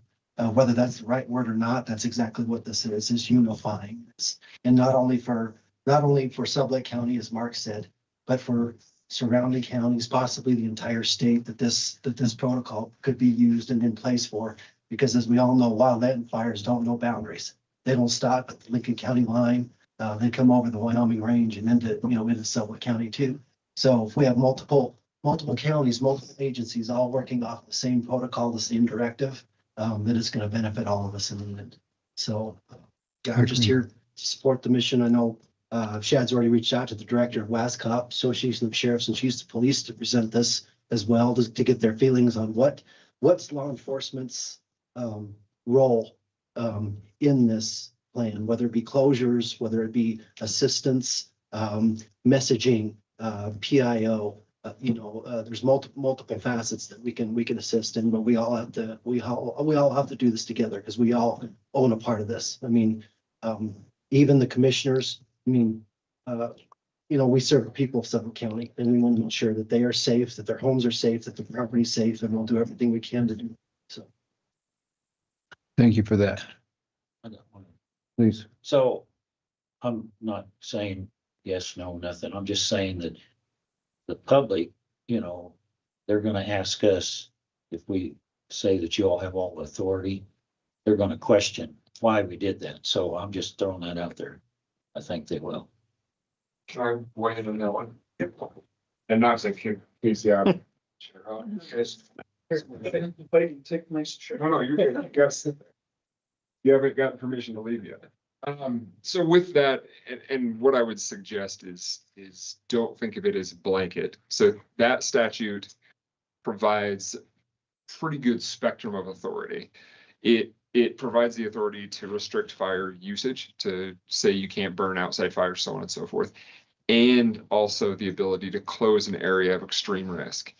That authority could be delegated with safe guardrails that this group is comfortable with, and candidly the public, because when you're reviewing and you're doing these things, these are all done in public. And so if you have members of the public that are concerned about this, they can share those potential concerns. But the theory essentially would be that if there's guardrails that basically say, yes, there is limited delegation of the closure authority being granted to the fire warden in conjunction with the rest of the emergency management group, so to speak, then those closures could be initiated quickly. And those emergency operations can start to be done effectively. Understand that. And so so I wouldn't think of it as like a blanket delegation, and you're not being asked for a vote at this point either, because those guardrails and those limitation language has not been built yet, but just more of comfort with the idea that moving forward, there could be limited authorities, limited closures being instituted by that group without the need for a meeting. I'm just saying, if you did, then we're gonna get calls why you did. Of If they're course. gonna ask us, and we'll say, well, we didn't have anything to do with it, you know, because we didn't even know it was gonna happen. You know, and that puts us in a kind of a position. Well, that's exactly the reason why we're presenting it to you today, is to let you know that we're beginning to plan and prepare for that, and wanted to bring this to you for your consideration and inclusion and for public feedback. One thing I want to hit on, Clayton, is Wyoming statute doesn't allow for mandatory evacuation. So one thing to keep in mind is this evacuation plan would be for creation of coordination between law enforcement, fire, emergency management to recommend to the public that evacuation should be implemented. So there's no mandatory evacuation, and I wanted to make sure that you were clear about that. And Clayton helped me out there. Yes, 100%. That's what I was saying. No one's going to be able to say thou shalt leave your house. I'm all for this, but there still needs to be an emergency meeting in my mind after the closure or whatever. And correct, and that can be built Because- into that limited authority. That's limited authority until that next meeting, or until an emergency meeting or a I'd say special. until an emergency meeting, because we got into it with the Dollar Lake deal. They put the closure in and these poor ranchers were calling, can't you do something about this closure? We need to get up there. Hell, didn't even know the closure was in effect, so. Now, well, and then you're also, Obviously, that's on the force. yeah, there's Right, some but- conflation there. But Yeah. whether the fire was here or where it was, if it's here, we need to have notification. If it has happened, absolutely, you ought to be able to close it, but we need notice pretty soon so that we know the calls are gonna come. Yes, and generally, the way the statute works and the way that the procedure, as the policy document that we're working on, makes it more clear as to during a closure, who can access properties and who can't. Because that is probably one of the more difficult issues. And business operations on property is not something that is prohibited. So in theory, for discussion's sake, you're getting into, if a person needs to get to land to take care of livestock, take care of property, all of those things, or needs to hire someone or have someone go do that, those things are not prohibited.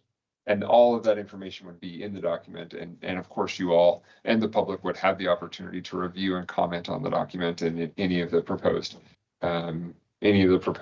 procedural aspects prior to it being accepted and made a plan. The reality is that, as these guys mentioned, and I was able to go to the regional fire meeting, and it was a great experience. You're seeing this be an issue throughout the state. And this is a really good opportunity. Sublette County has a lot of the experience and the knowledge base and is already pretty well 3/4 down the road on implementing this type of a plan that could be a model for the state in general. I think that's one of the exciting things that could move from this. You could see other counties implement similar strategies to work through these processes. And they already have. Yeah. Okay, I'm sorry, Mr. Chairman. Please. So I've got two comments. From what I'm hearing, correct me, anybody, is it looks to me like step one, you need to go and get something done with state statutes. And number two, I'm sitting here thinking, you guys are partway through whatever it is you're putting together, and we're just now hearing about it now. Why weren't we involved to begin with? A lot easier to swallow a pill if you got the proper amount of water to go with it to begin with. So right now, you're saying, well, we've got this program almost put together, and then we're going to come to you guys and we're going to ask you to authorize it. I'm going to be, whoa, I'm not quite through. I'm going to be just a little bit hesitant to look at it from a standpoint of, we're going to take away our authority. We're going to give it to one or two individuals, and people are going to step around and say, what in the hell are you guys thinking? Because we don't know where it's at in this stage. You're going to come back supposedly with the finished product sooner rather than later. You're going to say, here it is, guys. I'm going to be a little bit hesitant because I haven't been involved, and I think I should be. I represent the constituency you're talking about. So does Sheriff Lear. So does virtually everybody here. We need to be aware, I need to be aware at least, so I can hopefully make, as we go forward, a recommendation says, hey, yeah, this is great. Hey, I'd like to see this, or this. We've not been involved in that. I think that's not proper. I don't like that. If I could just comment on that just briefly, just as this board always or often will ask departments, whatever it is, if you're working on a plan, to have an idea of what the plan is, to come to this group to present, so what it actually looks like. So realistically, it is the development of the plan for the proposal aspect.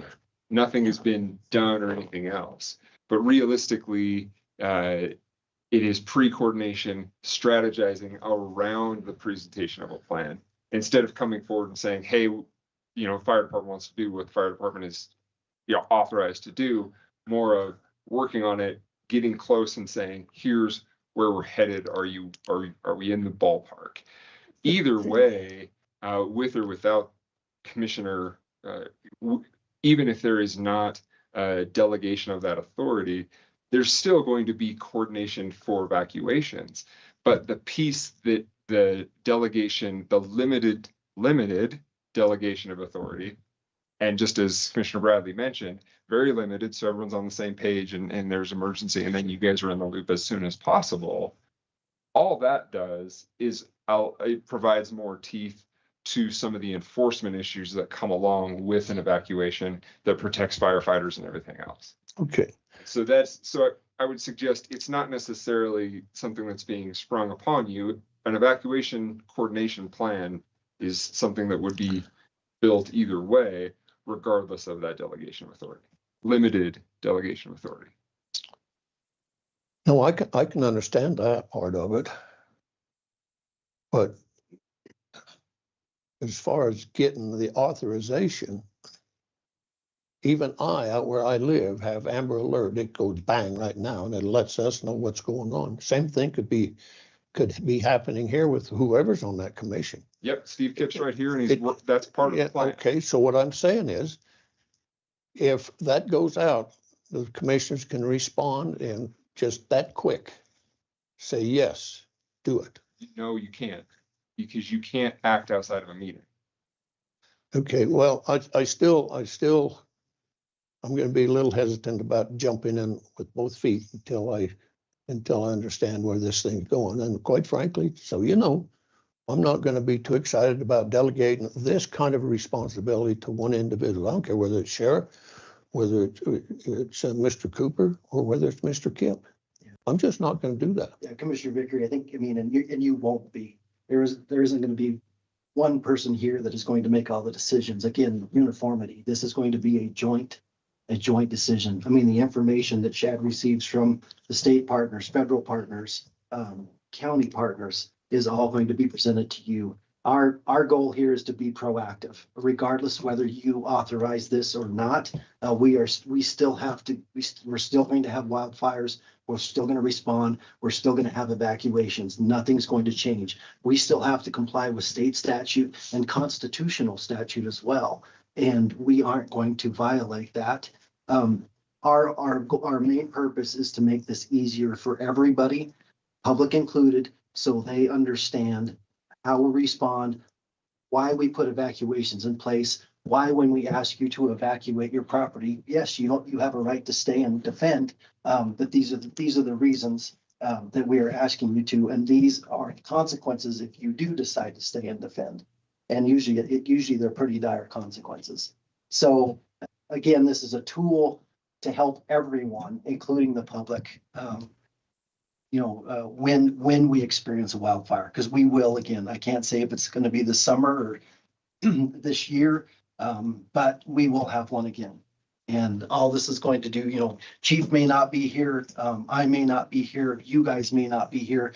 This plan will still be in place to help the agencies involved and also to help the public.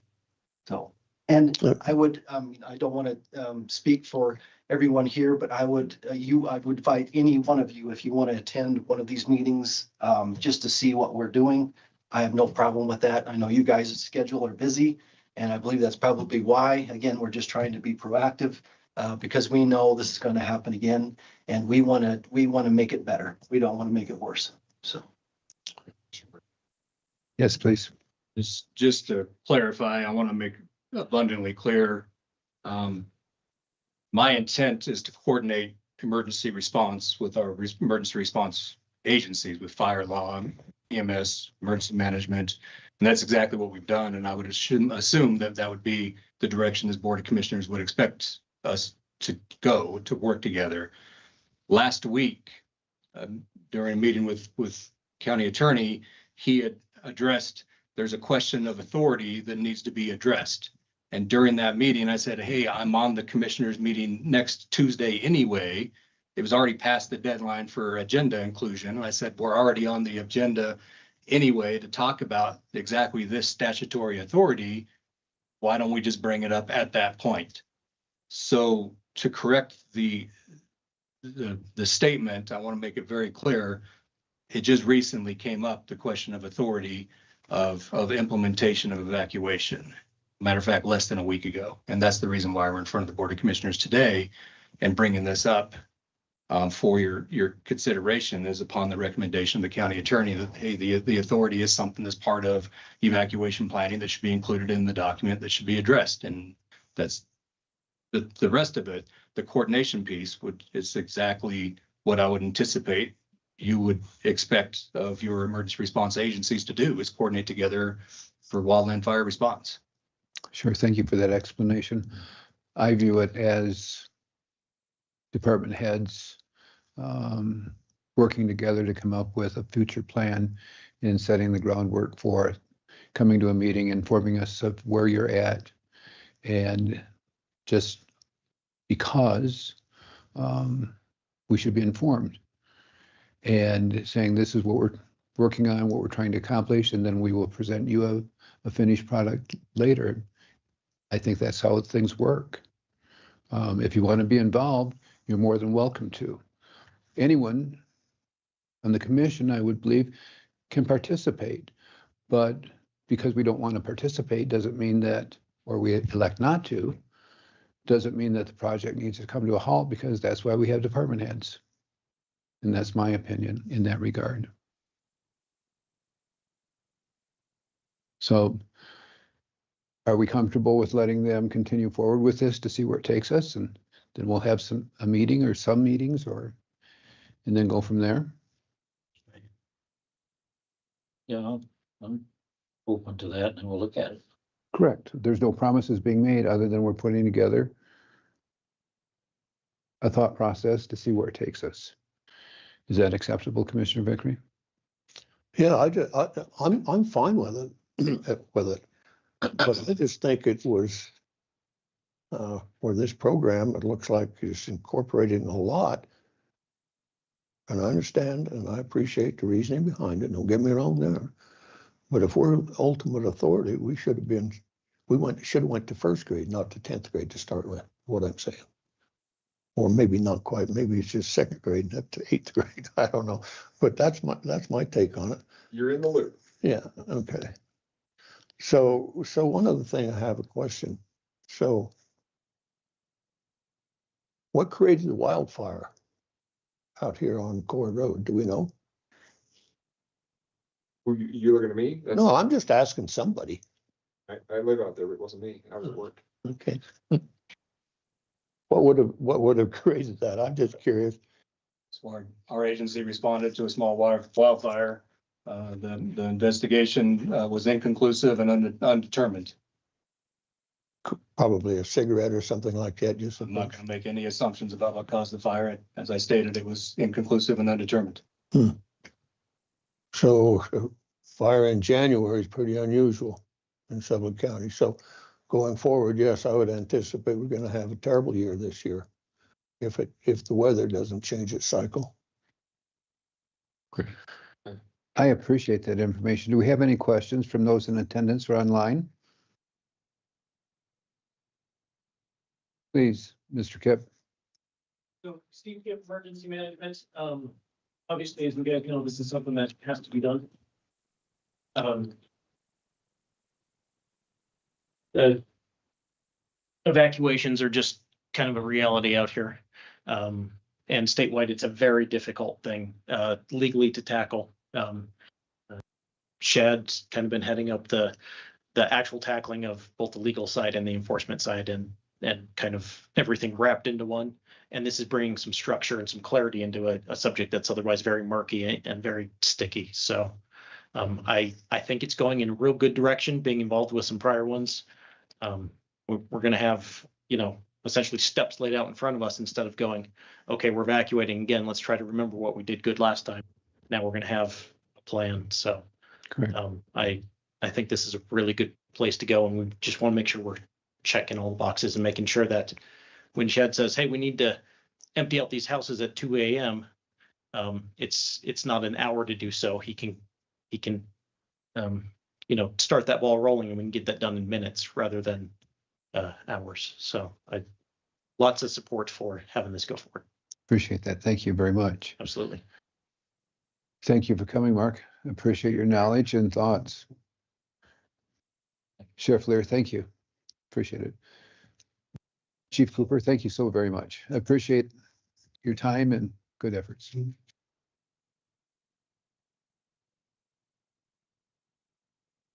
What am I doing?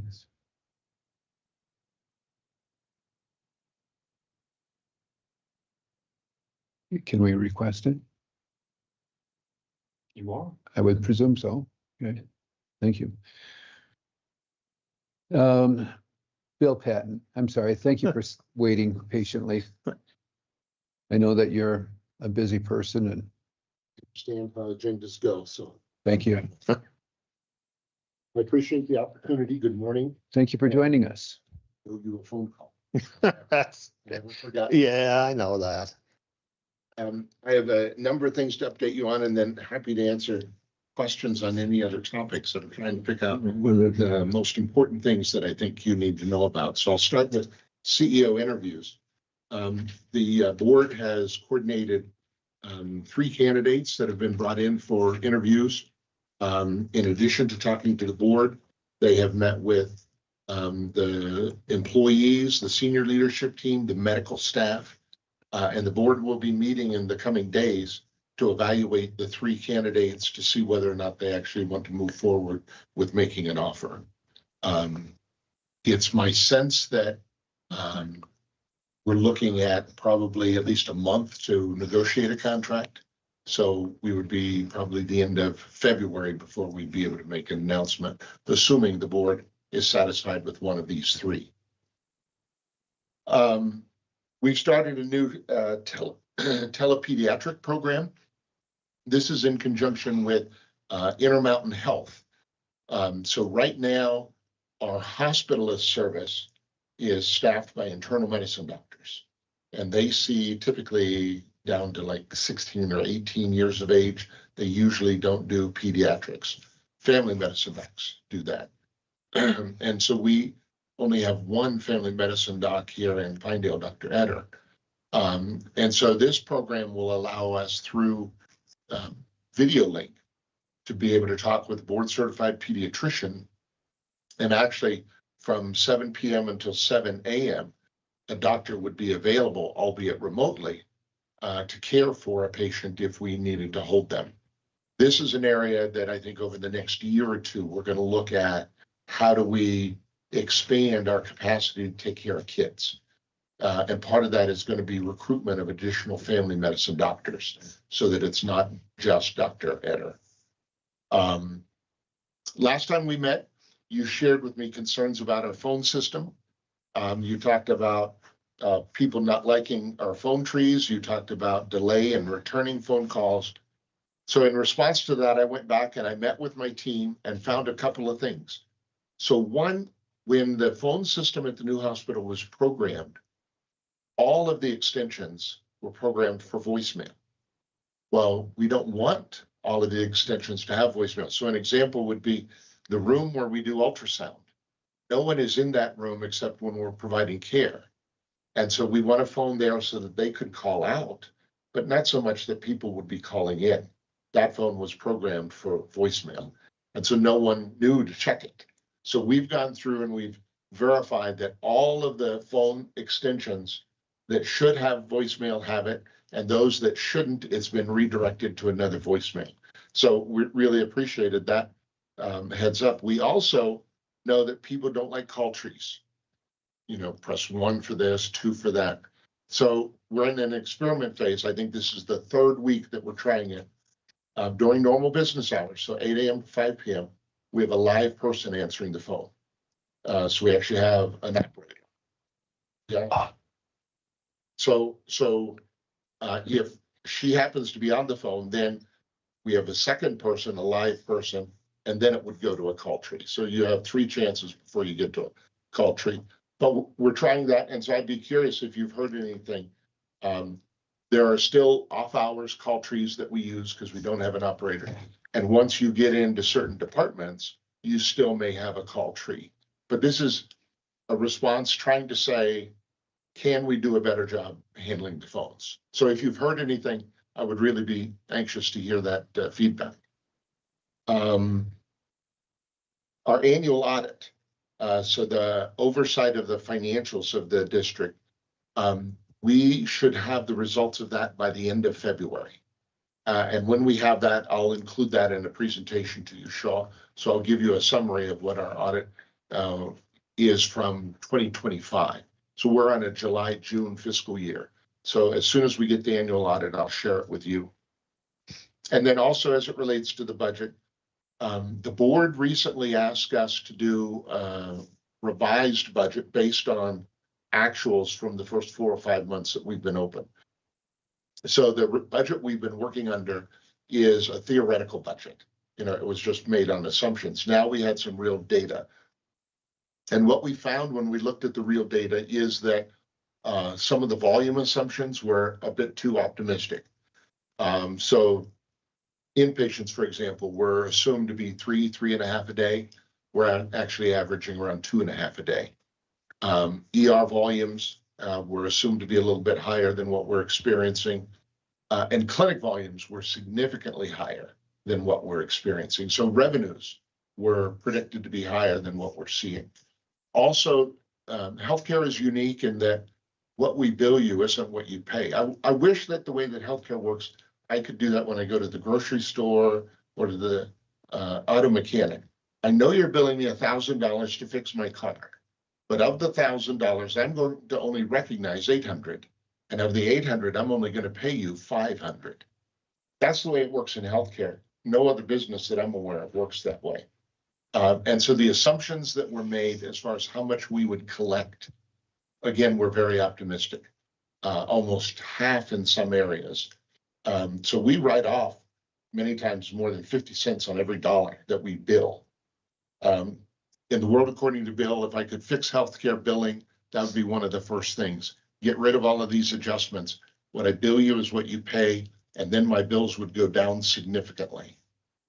But the revised budget actually showed that the expenses were budgeted pretty close. In fact, some of the salary expenses were a little bit higher than what we're experiencing. And so at the end of the day, when we fixed the revised budget, what we found was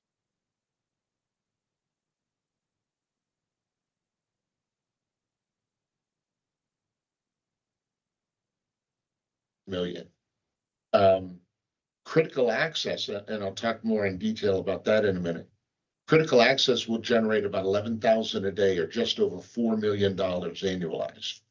So between now and the end of the fiscal year, I talked with the board, and our goal is going to be to affect the bottom line to the tune of $1.5 million.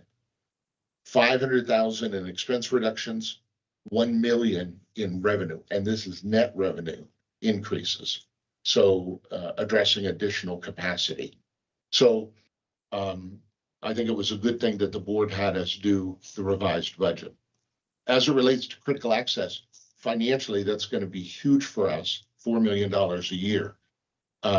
We have completed all of the application paperwork.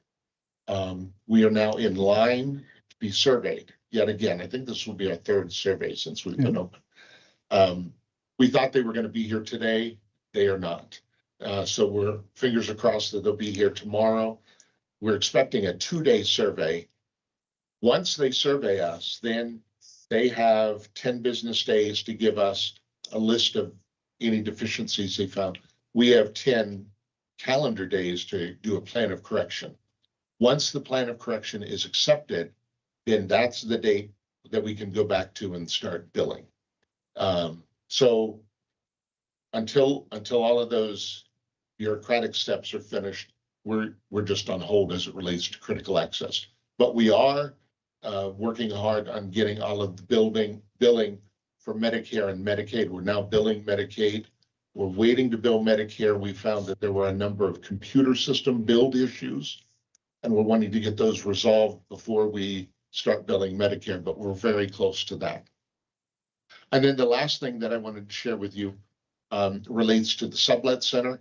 I think I teased last time that we were talking about doing an assisted living program within those 3 wings on the north end of the Sublette Center. The foundation board and the district board have now officially taken that on as a project. So the foundation board is going to be raising $400,000. They've already got 200 of it raised for what I'll call project design costs. So we have to look at how much space we would have, how big the apartments would be, how many of them we would have. We would write the business plan for that, all of that in the first 400,000. Then we would begin fundraising for the actual demolition and construction. So as I say, the foundation has officially taken it on as a project. Hospital District has taken it on as a project. I imagine that this is going to be a 3 to 5 year window before we'll actually be able to open the service. But you've got to start somewhere, and this is, I think, a good place to start. And then I think I teased this as well. While we're waiting for that work to be done, we are using the space. So I've already moved my office from the hospital campus down to the Sublette Center. So I am in what I think was room 12 or 13 before on the north wing. Actually, a very nice office. First office I've ever had that has my own bathroom, because all of the rooms have their own bathroom. But I've moved down, CFO's moved down, Jan, my assistant, has moved down. HR, business office, billing office, all of those are going to move down. And remember, the reason we're doing that is to make room in the clinic for these additional family medicine docs that we want to hire. So we're not wanting to wait until we have them hired and then say, we'll figure out where you're going to go. We're going to do that in advance. So that work is underway right now. Those, and then the dormitory project that the foundation is funding, we're going to do 16 dorm rooms. That work is already underway. I think by sometime in March, we'll actually be able to start using those spaces for travelers or for staff that only want a small apartment. Those are the things I wanted to update you on. Happy to answer questions on any other topics. If you've heard any good rumors, happy to put them to rest. Okay. Thank you for that. Good information. So, Mr. Chairman, so you said rumors. You know, the community is fraught with rumors. It doesn't matter what it is, whether it's the dogs are not being taken care of properly or so. The Heritage Center, question I have, and I haven't been there, just rumor mill, is that it's lacking of staff big time. What, can you explain that? I mean, I'm being told that there's only 3 individuals, a nurse and 2, whatever the other 2 people are designated as to take care of everybody that's in there, and that's just not getting done. So I can't speak to the actual staffing model, but I can tell you that all of the positions that are planned for are filled. Not all of them by permanent employees. So as of yesterday, we had 11 traveling staff, combination of nurses and CNAs in the Heritage Home. Couple of them in the memory unit and then the rest in the other 2 units. But I'm not aware of any staffing vacancies, and I'm not aware of any difference between what we want to have as far as the number of staff and the actual number of staff that we have. I can tell you that the census has gone up significantly. So when we were in the Sublette Center, we averaged between 32 and 36 residents. Yesterday, we were at 46 and with an admission plan for this week. The memory care unit has 9 of the 10 beds filled. And the only beds out in the other 2 units that are open right now are the semi-private beds. So capacity, we've increased our census over 10 just in the short few months we've been open. So bear with me. So the folks who are there to serve are adequate, and the numbers I've heard are 3, and I didn't think that was enough, but maybe it is. Yeah, no, we have, and maybe it's in one pod, if I could say that, because we don't look at the building as a whole. We break it down into the different units. So you've got the east unit, the west unit, and the memory care unit. Right. I'll go back and I'll ask whether or not we have any staffing issues, and I'd be happy to follow up. Well, As I haven't been up there. I'm just telling you what I was told. It's a great space. I'd be glad to take a tour. We actually used it for the employee meet and greet for 2 of the CEO candidates. The end of the cafeteria in the Heritage Home was a great spot. It didn't interrupt any of the activities of the residents, but it was a more private area than the first one that we did in the cafe of the hospital, which is sort of the main thoroughfare. Okay. Yeah. Then I've got one more, and this is Okay. just, I don't know whether it's a comment or a question. I'll pick and choose. So an incident occurred last October that required some care up there, put it like that. And we talked about the billing here a little bit ago, you did. So the bill just showed up for that last week. Is that not an issue and shouldn't, I mean, I'm thinking from October all the way around to virtually the 1st of February. Sounds to me like that's a long time to not have that money coming in. So that's a problem, but I would tell you that compared to some of the bills that we're submitting, that's pretty quick. Oh, okay. Okay, fair enough. So in healthcare, there are so many steps that a bill, so I don't send you the bill, I send your insurance company the bill. And sometimes you have 2 insurance companies, one's primary, one's secondary. Right. So, if you have Medicare, you have primary Medicare and then secondary Medicare. So we have to work through all of those before we can ever get the bill to you, the final bill. What is your responsibility? But I would be honest with you and say, we are working hard to get caught up with our billing. And that's something that as we look forward to our long-term cash flow, being more timely in billing is one of our priorities. Yeah, well, it doesn't bother me if the bill doesn't come till No, I'll tell you. 32, that's okay. So at a previous hospital I worked at, we had a similar issue where we were almost a year behind in billing. And so we were sending patients bills and they were complaining, saying, I don't owe you this money. It's way too long. And so I was talking with my dad about it and he said, well, you sent me a bill a year later, I wouldn't pay it. I said, what if we owed you money? What if we reconciled your account and we found out we owed you money and it was a year later? Do I get to keep it? Oh, no, you need to send me my money. I said, well, if it works one way, then it needs to work the other. So we're trying to get caught up. The conversion of our computer systems has been a complicating factor. If you think of it, it was almost a perfect storm. How many different things we had going on all at once? Opening a new hospital, opening an ER department, merging the Sublette Center in with the hospital, changing EMRs. We had a lot of things going on. So while I'm not pleased that we have all these things we need to fix, it doesn't surprise me that we have a lot of things that we need to fix.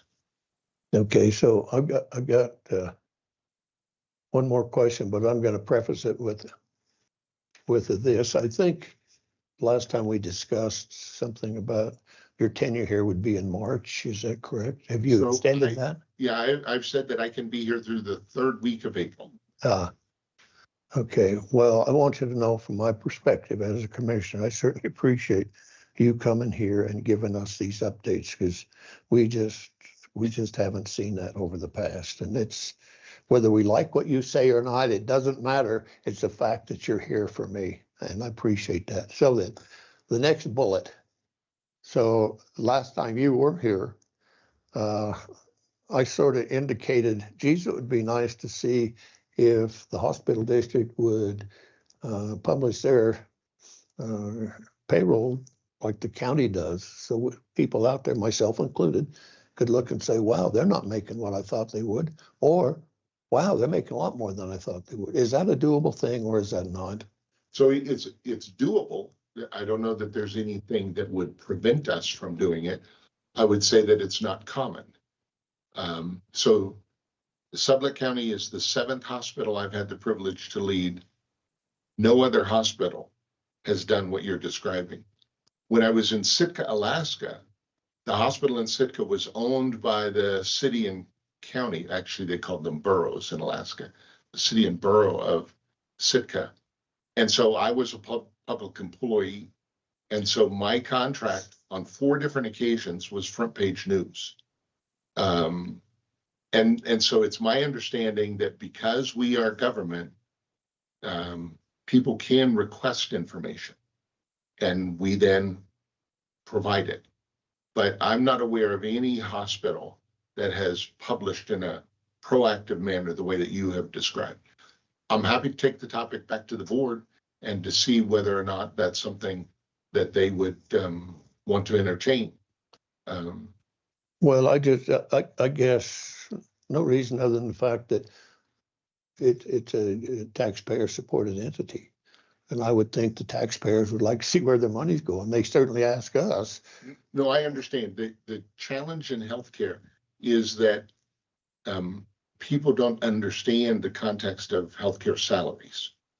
So how much should a doctor make? Yeah, I understand where you're going with there. Yeah. So if we go down the line, and in fact, I'm presenting new policies or updated policies to the board about our compensation philosophy. And our compensation philosophy, I'm suggesting, needs to be that we're going to pay at the 50th percentile. We're going to pay average salary for most positions. And then we're going to pay according to the market. So for a market like a housekeeper or a dietary aide, Pinedale, Sublette County would be our market. For a doctor, our market is the country. We're competing against every state in the country. And so I have to look at the salaries that California is paying, that New York is paying when I'm recruiting doctors here. And so there is actual data, Medical Group Management Association, that I look to that gives me standardized data across the country so I can make sure that we're paying not only a competitive salary, but an appropriate salary. But if I said to you that a doctor was making $175,000, would that be appropriate? I don't know, depending on the doctor, I guess, and what he got done. No, but most people can't put it into context. So should it be 175? Should it be 350? And in my experience, most people compare it to what they make. And so if I'm making $40 an hour, anything a doctor makes seems like a lot. And so then are we unintentionally trying to do a good thing? Are we unintentionally creating issues within the community that we otherwise shouldn't be having to deal with? So my suggestion would be that we share with the community what our process is and how we set our salaries so that they can have confidence that we're not paying people inappropriately, but getting down to saying, this is what you make and this is what you make. That's a very uncomfortable thing for most employees to have their name listed and then their actual hourly rate. Sure. Another option would be to list wage ranges by category of employees. So for a hospital RN, this is our wage range. For a clinic nurse, this is our wage range. I'm just offering ways that the conversation could take place. I'm happy to take this back to the district board, though. It's no big deal. I just, I've had. Well, Very good. with due respect, I mean, no demeaning or insulting anyone. But it's public funds, it's taxpayer money. And basically you're not being transparent with anyone, saying, we don't care what you think about anything we do. It's our money. And your philosophy is not how it should be in our community. People have the right to know. We publish it as a county, we're required to. However, it's the county taxpayer money that's paying the salary for everyone here. It's the county taxpayer money that's paying a large portion of what you're receiving up there also. For you to say, well, it's none of your business, bullshit. I didn't say that, sir. Yes, you did. Because you said you don't have the capability of saying what is a fair wage. It doesn't matter. It is, what are you paying? And I apologize if I said that. I did not mean to say that it's none of your business. I was trying to convey my perspective. Correct. Ultimately, it's not my call. And it's I not was my just- call either, but I have the right to say exactly what I'm hearing from the people in the county and how much that they have spent for the hospital up there, and they have the right to know how much is being spent there. And I respect that, sir. I did. Okay, thank you. I'll just throw this in as an example. So some of the commissioners got a raise, but we couldn't have it till the next election. Okay, couldn't vote on our own raise. And I had a lot of people comment. So people look at it and they said, well, why is Doug making more than you? Okay, so when we put it in there, don't think people don't look down that list. I'm just saying they're interested. Okay, whatever that means to the rest of you, I don't know, but I'm just saying that people out there, maybe only 100 people out of 5,000, but they're just as important one to me as the 5,000. So that's my intake here. Yeah, and I'll take that one step further too. No, don't even go there, Doug. You're Yeah, not. when the commissioners voted for that raise, I voted no. I think, the only one that got the darn thing just because of the way that it staggered. You know, and I'm thinking, so what do I do with that extra money? I've got some favorite charities I put it to. I mean, that's just, Both you two got it. yeah. So regardless, Bill, thank you. Really appreciate it. It's nothing personal. I understand. Yes, I think what you've brought to the community and your efforts here are wonderful. Thank you. You're welcome. And I appreciate the conversation. Sure. And I understand there are different perspectives. Yes, absolutely. Yeah, and please don't let this keep you from coming back again, because I'm telling you what, you've got information that we need to know. Whether it's all of it or not, it doesn't matter. The information you bring here is very gratifying to me, at least that you're coming forward with some of this stuff. No, and I take no offense, no insult. This is the way dialogue needs to be. We need to be open and honest, transparent. That's what I've tried to do at the hospital, at the district. And as I say, I'm happy to take this to the district board because ultimately it will be their decision. Absolutely. Anything else? No, thanks for your time. Okay. Yeah. Thank you, gentlemen. Thank you. You know, Bill. thanks. Appreciate it. Have a good one, Bill.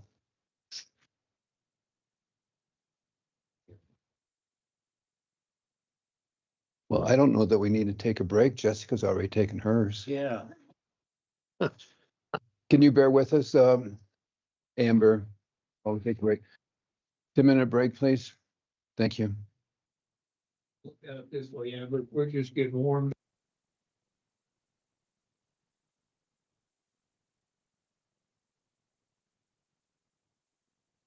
We're gonna revisit that, Janice. I know it's hard to believe. What? We're gonna revisit whether I'm going or not. But we're not gonna have that conversation till next Tuesday. Okay, we'll bring the meeting back to session, please. Up next, Amber, please. Amber, sorry for your long wait. Enjoy listening to. I usually listen in my office, so. That's good. Not to mention your name. It's just grubby guy next. Well, commissioners, thank you for giving us the opportunity to be in front of you quarterly. Andy Curra is our county representative. Thank you for joining and being here. Worked out this time. So I'll let him get us started with kind of giving you the update.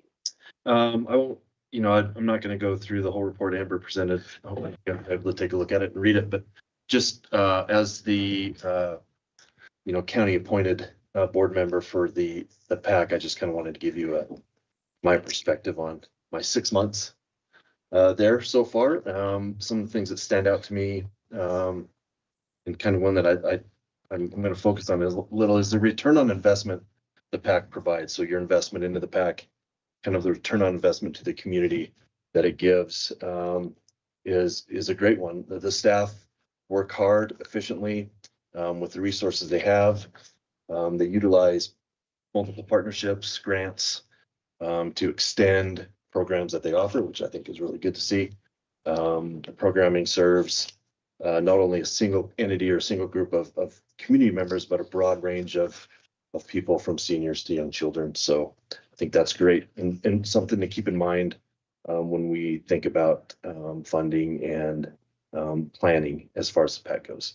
And they do all this while maintaining good stability there with staff. And Amber, as the director, has a good thumb and a pulse on risk management. So I think that's huge. I've noticed that from the moment I stepped foot in there in hearing their reports. So, just from an oversight standpoint, I think reflects a well-run organization. And that's just a credit to Amber and her staff there. And, bottom line, just the community value that provides the community is great. So I just kind of wanted to focus on that and give that to you as the county representative that you guys appointed. Just thought I'd share that with you for my 6 months there. It's my observation. Thank you for doing that. We value that. Yep. That's why you're there. Yep. Great job. I had a question for Amber. Thank you for supplying this information. It's greatly informative. Why do you think we visited about this in the past with the 4-day school week, by the way? October was 8,300 and December was 8,900 visits. November makes sense because of the holiday, but to have 600 people in a month difference, that's substantial. Yes, and January through March is probably our largest attended months with the New Year's resolutions. So we see a lot of increase in people coming in for individual workouts and fitness classes. So those numbers will be even higher this next quarter on it.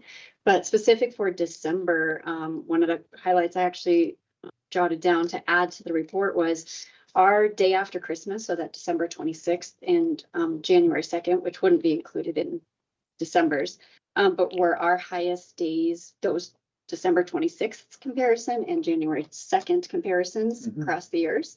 It was our highest numbers that we've had. And across the board for our entire Christmas break, so following the school schedule on it, it was our second highest on record as far as overall visits to the aquatic center, second behind 2023 by only 28 visits. So it was very, very busy. It's very impressive. Yes. What do you think now after experiencing the 4-day school week? How has that impacted you? Our Friday program that we started is averaging about 12 kids per day. So the demand in the community is not near as urgent as it originally seemed like it would be for full day childcare. I know there's a few organizations in town who are also running Friday programs, but we're in communication with them often and their numbers are also low. Interesting. So we average about 75 to 80 kids checking in on their own on Fridays and just using the facility and hanging out.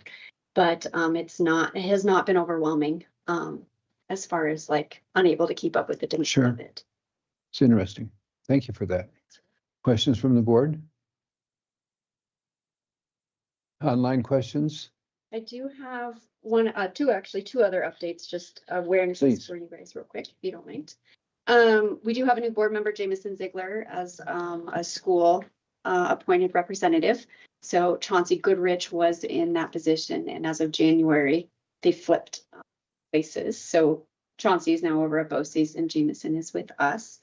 And then you guys likely have it on your radar more than I do. I don't follow legislation super closely, but I'm very closely watching House Bill 58 in the voter approval for mill levy impositions.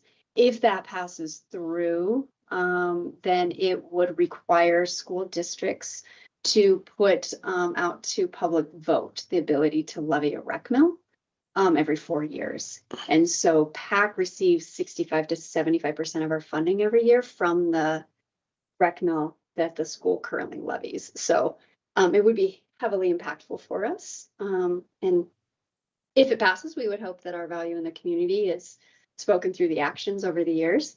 But it is definitely something that we are following. So it's structured now, it's levied automatically. They're debating about having it levied on a vote every 4 years. Correct. So the board itself, so the school board got, when it was originally approved, had the authority to levy that. Now this proposal would put it back, that has to go to general vote, and it would have to be every 4 years.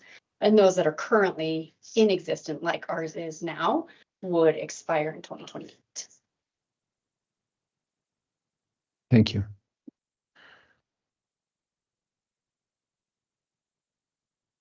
House Bill 58, yes? Yes.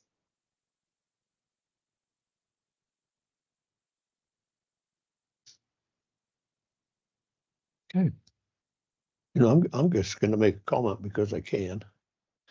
And this has nothing to do with you guys.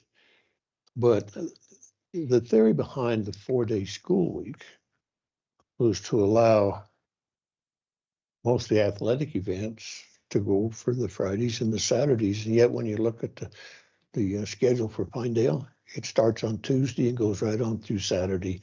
So I'm just wondering what kind of an impact that might have made the 4-day school week. Because it looks to me like all they've done is taken 1 day off for most of the instructors. I'll put it like that. Kids love it. Yeah. So, and I don't know whether those other days probably don't have too much of an impact on your kid use, or do they? On the regular, like after school. Yeah. I mean, we see our regular crowd every day after school, but not near like Fridays. Yeah, and that makes sense.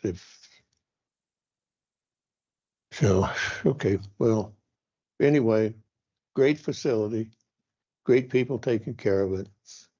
And it's, there's folks that I've known for years come from other parts of the state and says, wow, that's the darndest facility you can imagine. So it's, yeah. Yeah, I even well had thought people of. from Jackson tell me that yesterday. Yeah, really? Yeah. Yeah. Well, and there's communities that don't have, I mean, you look at, there's nothing like in Fremont County, for example. They don't have anything like this, and they just dream of having something of this nature. And so we're real fortunate, and we, appreciate what we got for sure. Yeah, well, it fills a big niche. I do know that. Lots Like I said, I think not just for youth. I mean, there's Yeah, a big people like me. senior population that you could go play pickleball. I've talked about that, and I don't think so. I'd buy that ticket. I'm not getting any support here, so I'm guessing. No, that was financial support, Doug. Get to the hospital. We do regular safety training. So our staff is ready. Better get two. So I got a little question. Please. So you had some major things happen.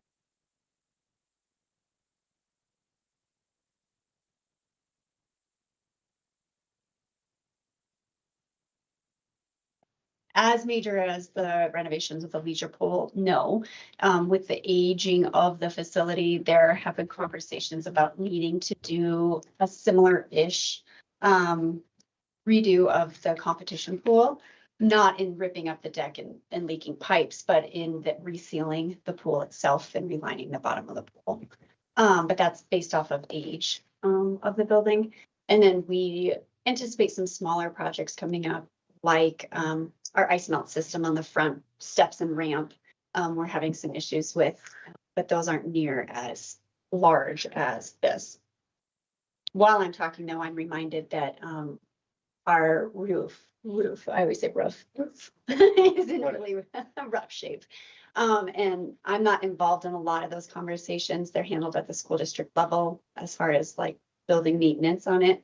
But we do anticipate a pretty big roof repair over the leisure pool, hopefully this summer.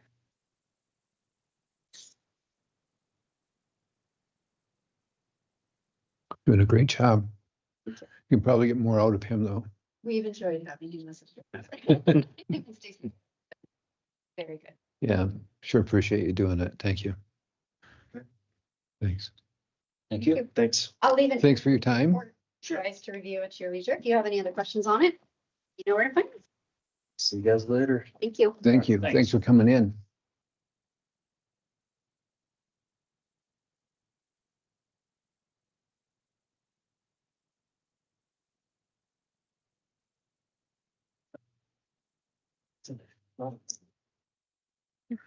On a table, it's fine. Is that okay? We're going to move Jessica Rice to the next board meeting. We had an overrun of time. Next would be Clayton Malinkovich, please. I don't have any contracts, so I do really so. Okay, can I put both of them together? Okay, so we'll have to. Thank you so much. Like a motion to go into executive session 16-4-405 A9.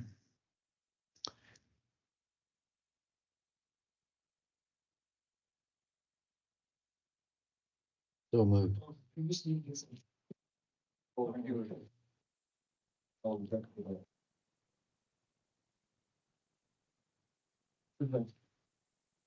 Motion by Commissioner. Mike's here. You guys want to take care of his stuff? Well, It's oh, okay, that's why I kept looking for your name and I didn't see it and I thought you were just. I didn't know, thank you. Yeah, he's in, Hang in here. Dies of. Lack of a second, we can bring it up in a bit. Thanks, Mike. yeah, Mikey's enjoyed this morning so much, he just doesn't want to leave. Sometimes you never know, like fast. Haley's not. Thank you.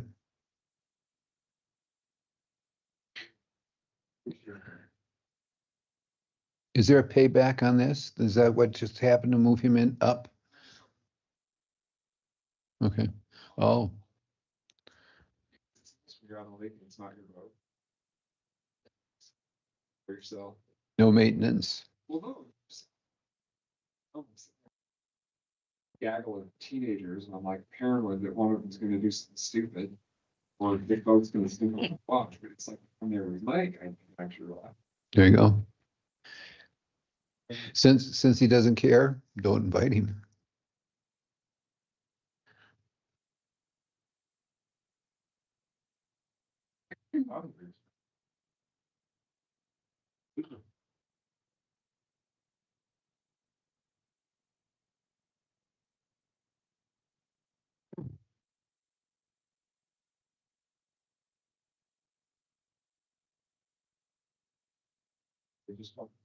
Uh-oh, we've got them both. This must be important.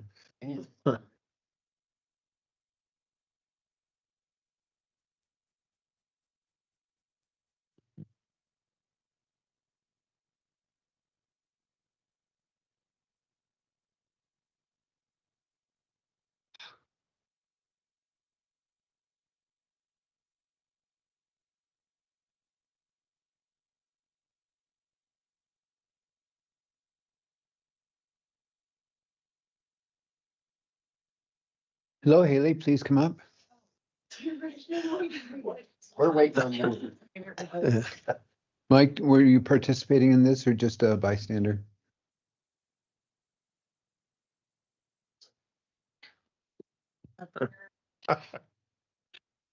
Miss out.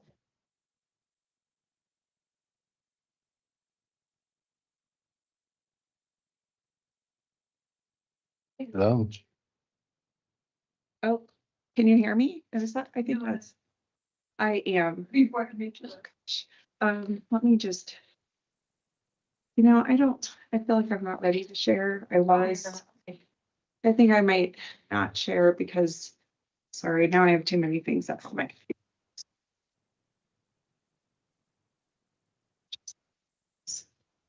All right, good afternoon. We have, I'm going to give you this. This is a hard copy, and I realized after these were printed, these probably are very small in your packet.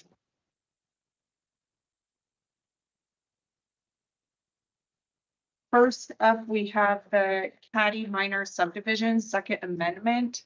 This is up in Hoback Ranches. This already has gone through the minor subdivision process, and this is an amendment to that. Overall, this is a boundary line adjustment. No additional parcels are being made right now. The purpose of this application is to increase one lot from 10 acres to 14 and then reduce the adjacent parcel from approximately 35 acres to 30 acres. Nothing is being impacted related to the actual zoning, the zoning of the two parcels. There is adequate access and easements that are provided on here for any necessary access to the parcel that's on the south side. The Planning and Zoning Board did recommend approval of this second addendum amendment. This has been through the minor subdivision process once. Yes. This lot 5 isn't a new creation. It is termed lot 5 because of the amendment processes. That's why now we're at lot 5, is because it's already gone through the amendment process before, and now we're already up to number 5 for the lot number. Because there's been a vacation of the lot line, and Mike is here too, representing the applicant, if you want to speak. Yeah, to answer that, Mac, just the way that amendments go, if you're gonna adjust one lot, then you vacate that lot. That lot's gone forever. So in this case, lot 2, as in the title, was vacated. The next available lot number is 5. So because there's an amendment, it does get misconstrued down the line. And it's not like, we don't just keep it lot 2. But then, once it's been through the process, once to do any additional changes, has to be a major subdivision, doesn't it? No, it's just an amended plat. This is an amendment. We are not creating any additional parcels. It's just a boundary line adjustment, moving that dividing parcel line. So you have to have a minor subdivision. Yes. Boundary line adjustment. Yes. If it is in a subdivision. Yeah. So can these lots be subdivided again? No, any lot, any named lot within a minor subdivision can't be split again. Can't be split again. This is just an amendment. It makes one of the lots bigger. Right. No, I understand that. I just wondered if it could be split again down the road. Well, I mean, through major subdivision. It could be in the major subdivision process. Okay, so would this alignment be a precursor to that, do you think, or not? No. Okay. No, based on the applicants, they just wanted he wanted to protect some of the trees on that side of his lot where his current house is. So they made a deal. That's all it's for. It's not planned on being built on or anything. It's basically just to protect some trees that are there, never being built on or disturbed. So run this by me again. Lot 5 was lot 2. Just lot 2 is now shrunk one way and Lot 2. smaller lot 5. Yeah, and lot 5 just takes in that additional 4 acres. Here, this is the additional area. Sorry.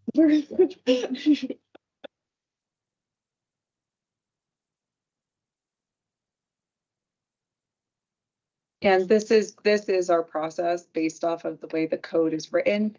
If you're doing an addendum to a minor subdivision, it still has to go through the same minor subdivision process. So we didn't necessarily require the perk tests and all of that information we submitted, but it still had to go through the same public hearing process. It's very similar to the one we did down at Stone Newport. here last year where it was an amendment, because it's an amendment, you gotta go through the whole process to bring the formal plat forward and approved by the commission. So it's an amendment, well, it's not really a subdivision, and the fact this was originally a minor subdivision, we had to carry that name forward on the plan. So how did a minor subdivision have the creation of up to 4 lots? Because there was a vacate, there was affidavits filed to vacate lot 3 and 4. Because they were remnant parcels that were So the first minor subdivision just created lots 1 and 2.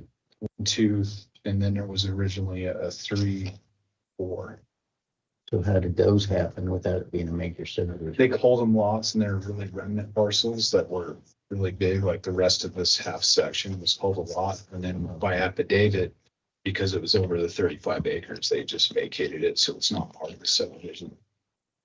And if you look in the staff report on page 3, it shows a little bit of the history of the original minor subdivision and then the first amendment and then where we are today.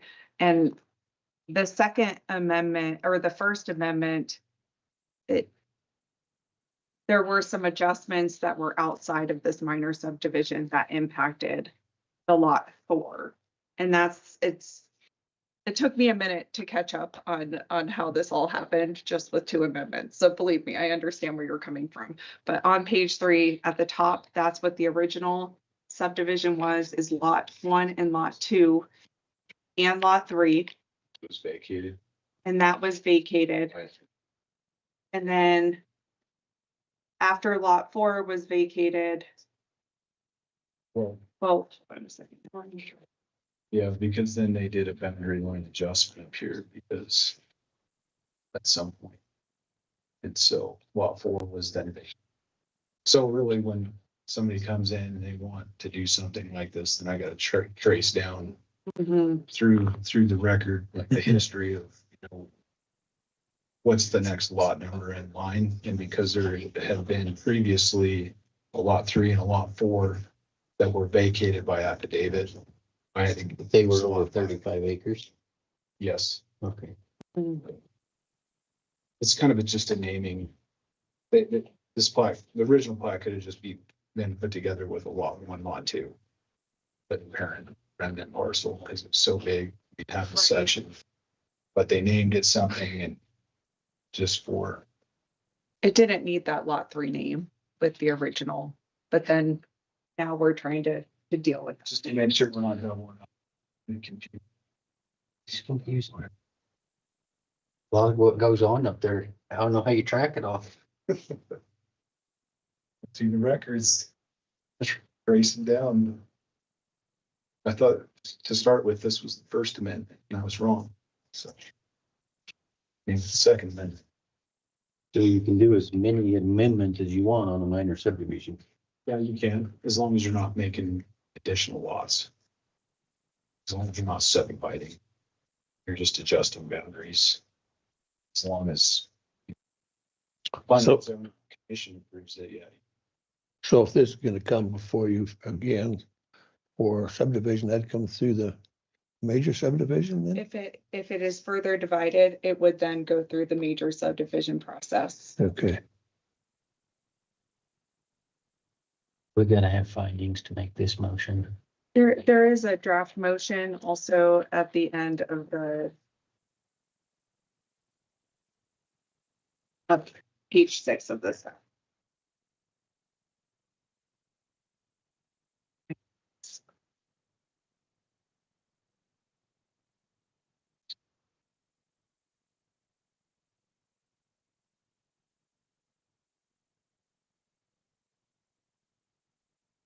Oh, down here on page 6, I don't know.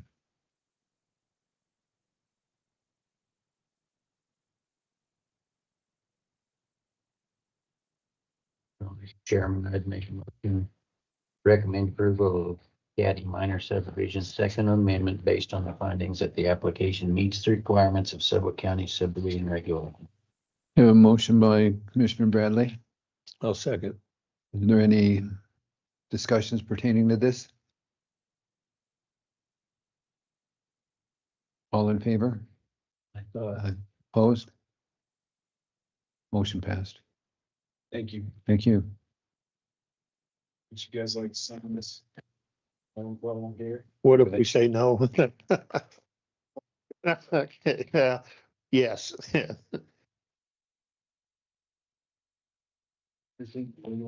Sure.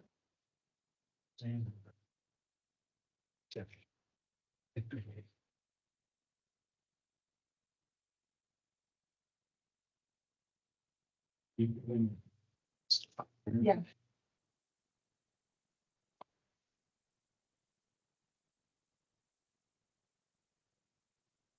It's fine to share. There you go. But then I just. Way down. No. I didn't see that. I think it's kind of neat to see it. Let me see if I can pull up some of this stuff. Side origin. Juice. Way down at the bottom. Oh, hell, I've looked at the item.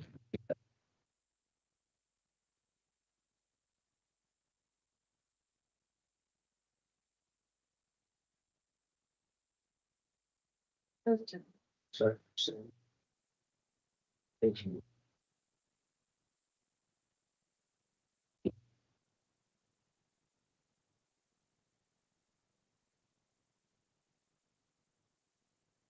That's set too long. Spot.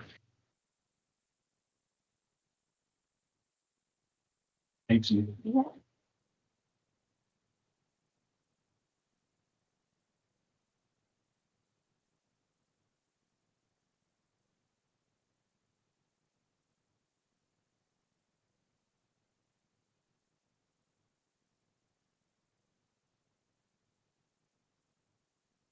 Right.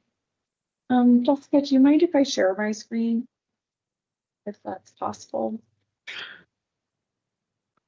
Sorry, I know you were trying to, or.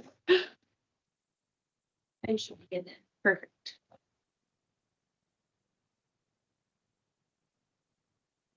Right. So before we talk about what's on the screen, this is the subject, I guess, study area that FEMA is currently working on. FEMA's updating their floodplain mapping right now for the Upper Green Great Divide watershed. And Sublette County, this is not all of Sublette County. This study area is not the entire county. Up in Bondurant, there are a couple little areas that are not included in this watershed. However, this is a big task that FEMA's been working on for about the last 3 years, coming up with some of this base level engineering work and the mapping. We have not had, the county hasn't had this type of mapping done for the entire county probably since the late 70s, early 80s. So this is a significant step for the county, especially when it comes to planning floodplain. Anyone developing in floodplain is required to get an elevation certificate. And this will help a lot with engineers and architects who are getting building permits and doing any sort of development in floodplain, just having this updated information. Right now, ArcGIS, it just is showing a Zone A map. And so it's either you're in the floodplain or you're not in the floodplain. And this has some higher level information that is helpful for people. Right now, and Mike got involved in this process because FEMA reached out to Janess and I early in the fall and told us that they were doing this project. So we attended their project meeting in early January. And at the meeting, they started showing us this mapping, telling us about the project. It includes five phases. And right now they're in phase 1. And the next few phases those could be several years to finish the entire project. They originally gave us 2 weeks to provide feedback. So we didn't understand going into this meeting, the amount of time and effort that was going to be needed on our end after this initial discovery phase meeting. So we requested an extension and they did provide an extension. I went back and checked my email and I believe we have until the 6th. So we have until February 6th now to provide our comments. And then there will be a closeout to this discovery phase that's in a couple weeks. And as of right now, the only part of the project is only scoped through phase 1.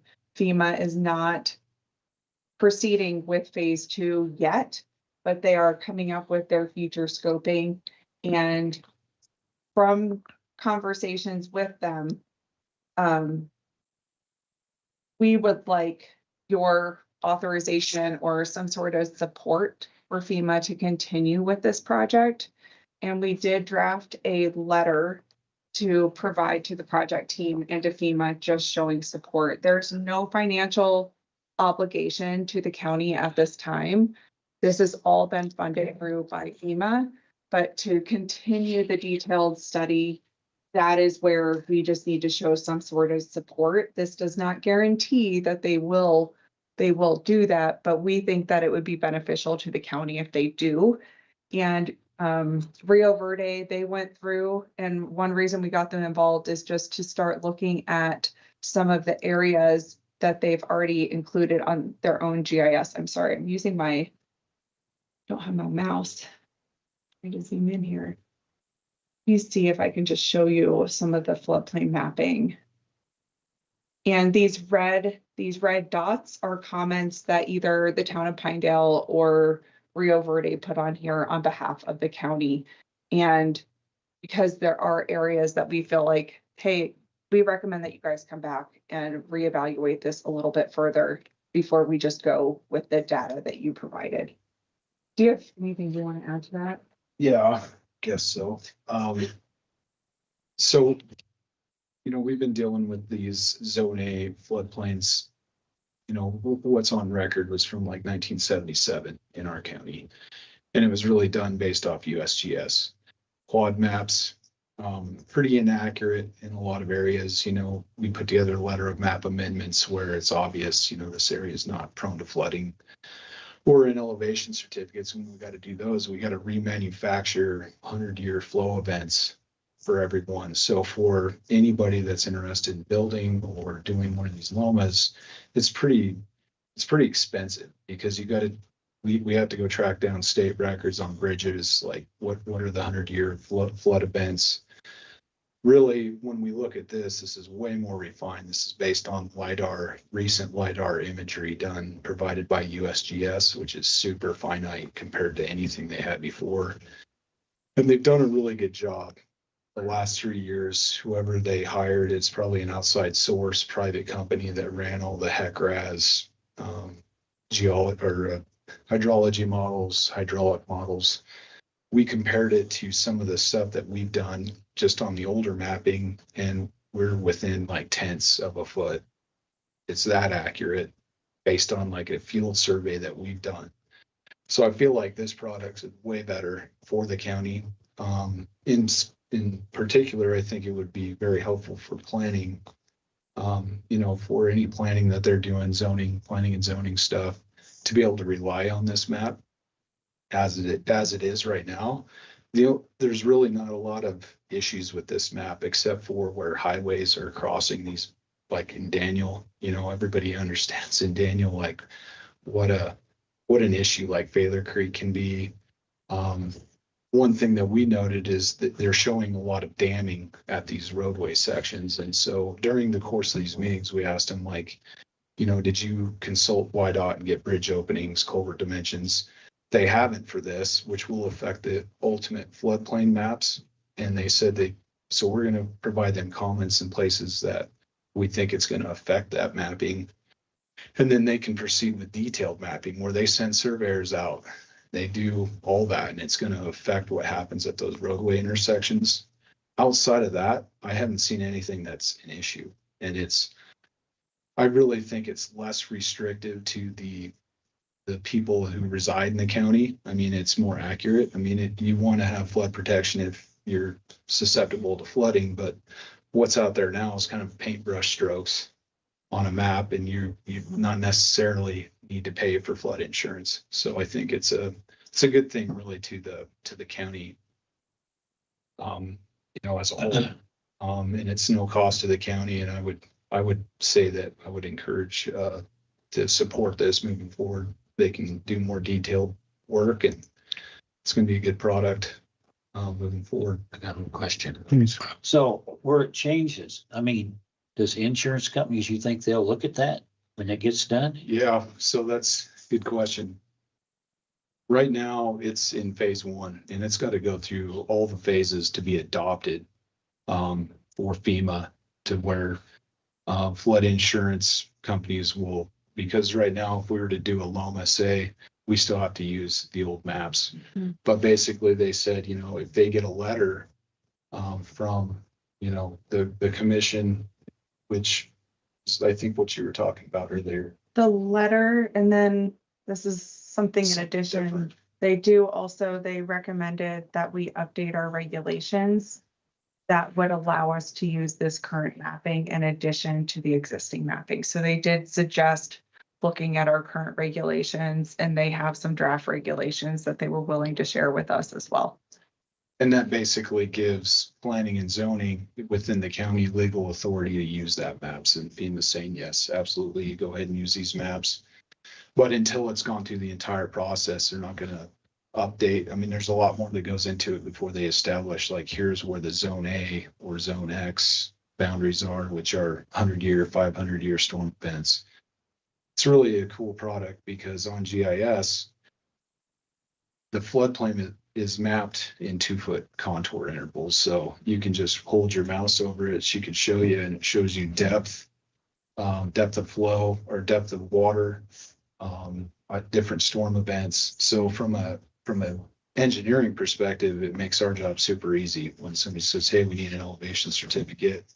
And if we're able to legally use this for the county, it's far less money for them because the answers are already there. You know, it's a consistent benchmarks and base flood elevations all the way up through the corridor. I try to show just in here somewhere. If you're in a certain area. I think you can just click that off. Now should be flows.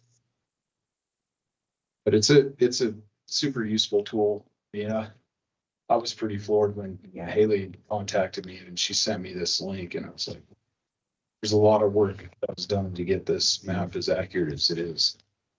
When you compare it to what we're dealing with right now, it's like light years ahead. So yeah, we're gonna try on some comments, you know, before our deadline. Okay. Just to recommend some detailed study. Do you have a letter to be signed? Two. Has Clayton seen this? Well, it's in the agenda packet.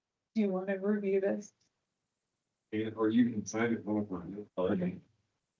Doesn't sign anything till he reviews it. Backwards. So can I ask a question? Sure. So with this knowledge, if I come in and say, I'm getting ready to buy a piece of property here, then you can look at it, or I'm gonna say, I'm gonna get a building permit, I just bought this piece of property here. You'll be able to look at that and say, I wouldn't recommend that because floodplain, you could be underwater next year. Thank you. So does it work kind of like that? How does it work? It can, Doug. I mean, there's currently maps. So the GIS currently has the floodplains mapped on it. And that's what we've always gone by. Like, we're putting together subdivision maps or whatever, you know, here's where the floodplains are. This is more accurate. So, I mean, there's places where there's no floodplain with this mapping that there wasn't 77, vice versa. Like, yeah, you can absolutely use it as a planning tool that way to say, well, this part of the property is definitely buildable based on flooding alone, you know, but yeah, you can use it. Yeah. Well, I guess the question I would have is like, I live pretty close to the Green River and we haven't seen ice on that river for a while, but I have over time seen it. And sometimes that river will be here when that ice comes down. Now the river's like this. So will this take into account those kind of events? Yes. Yeah, we actually asked him about that, especially with like the Bartlett Creek. No. As far as years, the ice buildup's worse. And those are things that they, you know, FEMA's nationwide and they deal with this kind of stuff. So that's definitely something that they will look at as well. And I believe too, they had mentioned that they looked at different storm events and that snow melt was overall like the largest Yeah. storm event. Yeah, they battled the same thing that we do, just in private practices. There's not a lot of measurement in this part of the world as far as precipitation and snow volume that's in the mountains, So they did a lot of regression equations. I mean, it's pretty complicated how they came up with it, but really closely matched with type of stuff that we would come up with, but they've done it for the entire watershed. So it's pretty nice to see because it's very consistent across the board. So you're not having to calculate different reaches, different parts of the county. I like it. So this would include like, let's say a Rock Creek or Moose Creek or Jip or Jim, Any of them. all those. Yep, all the way up to Green. I think they stop up there at the bend. They didn't go any higher than the bend in the river, but there's no private parcels that are down by the river. Well, I shouldn't say that, but no buildings currently. Yeah. And it covers, you can see everything in blue up there, those drainages, that's what they mapped out. So the only thing it doesn't take in really in Sublette County for the most part is the Hoback. So the Hoback's not part of this, part of the Snake River drainage, so it's the majority of Sublette County. Good job. Make a motion to sign a letter of support asking FEMA to carry on with their floodplain review in Sublette County. Motion, is there a second? I would second that. All in favor? Aye. Aye. Great, And thank you. what are your thoughts also about updating the regulations to allow for use of this? Do they have to get to a certain point before it's up? Or you can use No, what they've got? we can use what they have now. And as it moves forward, they'll refine it and they just update it and it's available for use. So. And so do we have to get with GIS and have them upload, and in GIS now, but whatever they call them now. They Well, have to upload a different map. The nice thing is they sent, we downloaded all the data and it was, over 100 gigs of all the behind the scenes math stuff. And we have all the shape files. So if that is the case, all we got to do is ship the shape files over to Terra GIS and they can download them just like they did what you have currently. Obviously, we wouldn't do that until there's something official that adopts it and says, there may be future changes, but we're able to legally use this from a county planning standpoint. We need a motion to adopt what FEMA currently has to our GIS system, allowing you to use it. I think we need to, they have some draft regulations and I can request those and we can see what the next steps are. Yeah. So did I understand that it's in 5 steps? It's in 5 phases, and right now, if in your agenda packet, there's information about the various phases.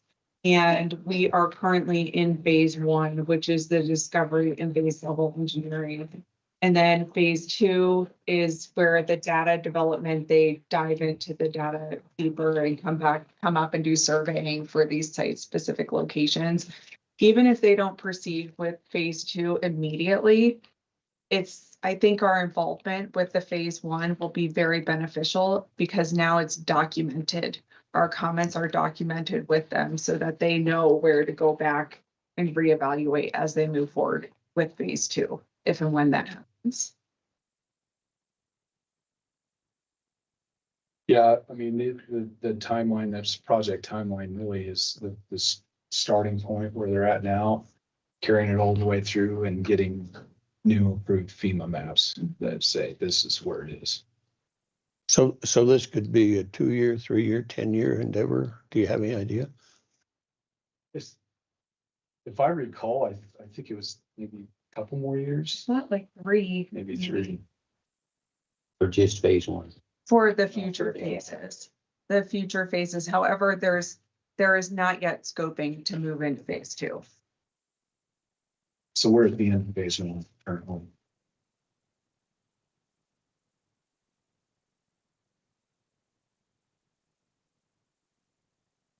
So did I hear what you're doing is asking to recommend upgrading the regulations to include this?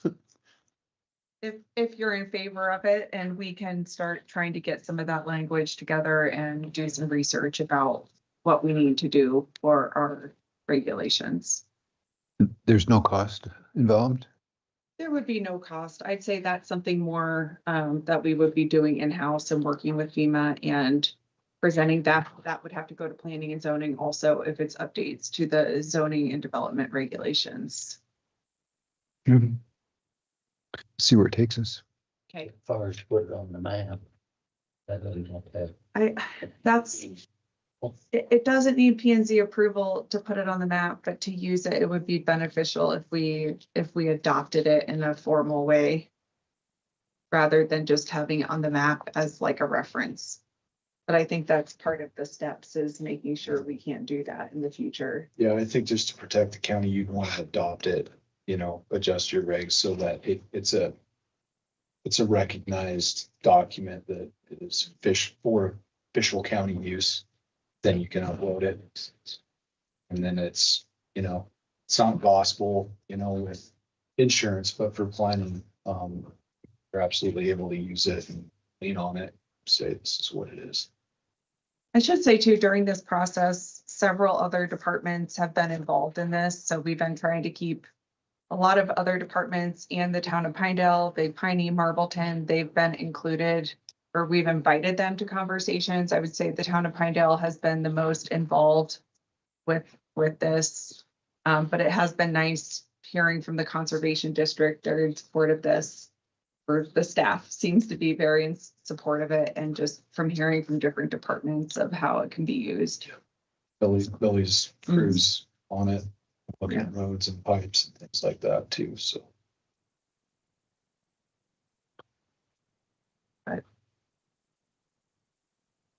Any other questions about that? All right. Thank You you. good? Thanks. We'll get that. Mr. Vickery? No, Great. Thank you for that. Thank you. Thank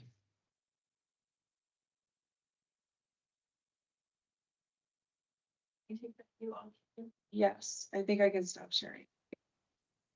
And the last thing I wanted to talk to you about was the tower regulation development and possibly request a moratorium on tower applications until that regulation is adopted.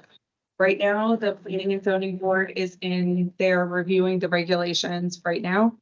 Once we get their comments, I'll go through and do a final check on everything. I did reach out to Road and Bridge, and I also reached out to the fire department about some questions, and they do have some recommendations as well. So we will be adding a little bit more about some fire prevention mitigation strategies in the regulations too.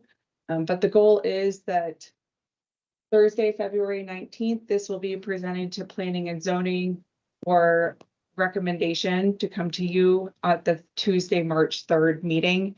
And I would like to, at that time, depending on what's all on the agenda, is do like a short presentation about what is all included in the regulation and like what the process would be. There's several different types of facilities where they would be permitted, just so everyone understands what's in the regulations. If you are not interested in that, I would rather just read the regs. I'm totally fine with that too.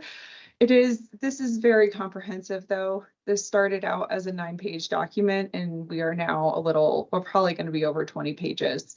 I think just with the federal regulations and FCC, this is a little more complicated than just standard land use. So, but that is our goal. I have had a few people reach out to me about potential towers in Sublette County, and I have told them as of right now, we are working on the regs. There's nothing stopping anyone from submitting a permit between today and March 3rd. And I think it would be beneficial if we did not accept any tower applications for the time being until those regulations are adopted.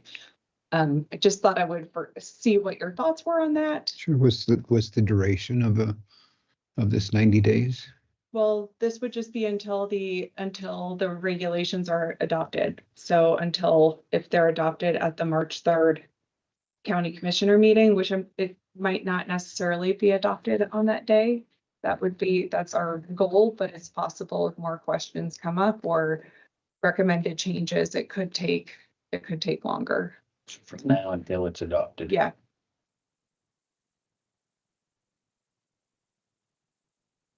We can remove it at any time, so do we need to go That's 4 good, months? Clayton. I'm pretty sure you actually have provides this.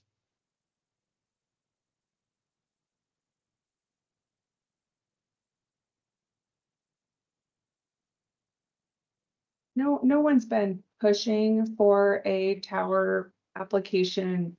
I'm just getting people asking me questions about the process, and I'm not really giving them any guidance on what to do because I can't tell them no, but I really would prefer not to tell them yes to apply for it using our current process, because right now it's a public facility as a CUP.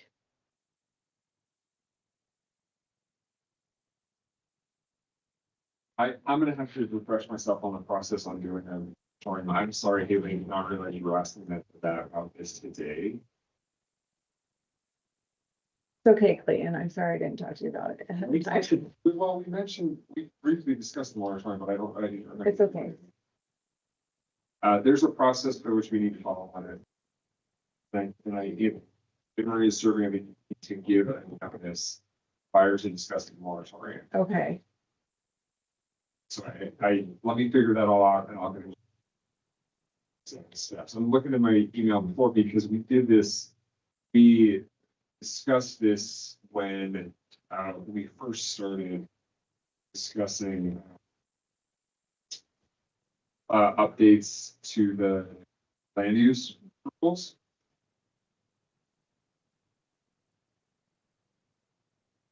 I can't seem to find it in my email. Let me figure this out. Sorry. I will say our goal is we are really pushing. The Planning and Zoning Board has been working very hard on this to try to get something to you by the beginning of March. We've already done all the advertising. And if we change dates, we have to start over with the advertising period. So it's to everyone's benefit if we can stick to our current timeline and schedule and try to get these adopted. Yeah, you're doing a great job. A lot of work. We're getting there. So. But if you guys have questions at all, I am trying to keep everything available for people to see where the drafts are on the Planning and Zoning website. We have a current events page, trying to keep agendas available. Planning and Zoning, they're doing a great job right now going back and forth with reviews, and but we are trying to, I'd say, conclude a lot of our public comments before the Planning and Zoning meeting. So. So we don't have a question or an answer to your question about a moratorium then, I guess, yet. That's okay.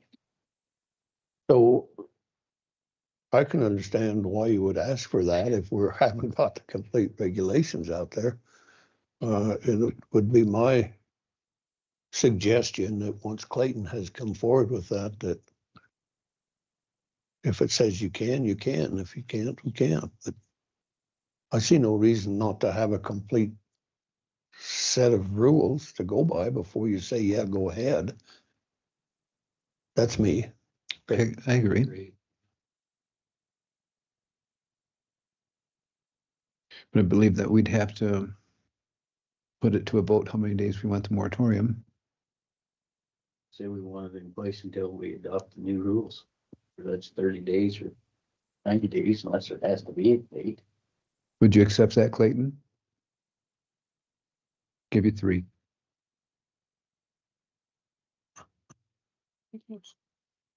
Yeah, that is all that I have to share.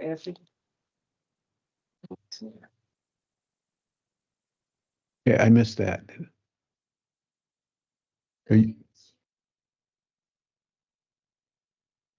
Well, you're in new business.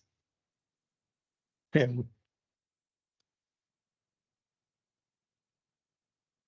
Yes, please. Would you like to come up and, thank you. Thank you, Haley. I have a stack. Oh, and I thought you just come up to visit. I can go through each one. There are 14 or our supplementals, 10-hour abatements, or I can just give you totals.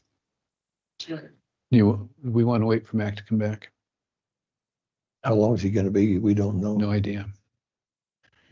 We can pass it with 3.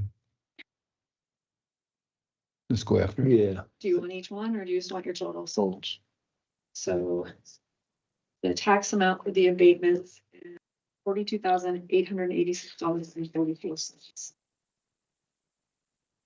That's for those. I do have one that someone came in Friday. They have an airplane. There's an affidavit that has to be returned that says it's not used for business purposes. It's personal.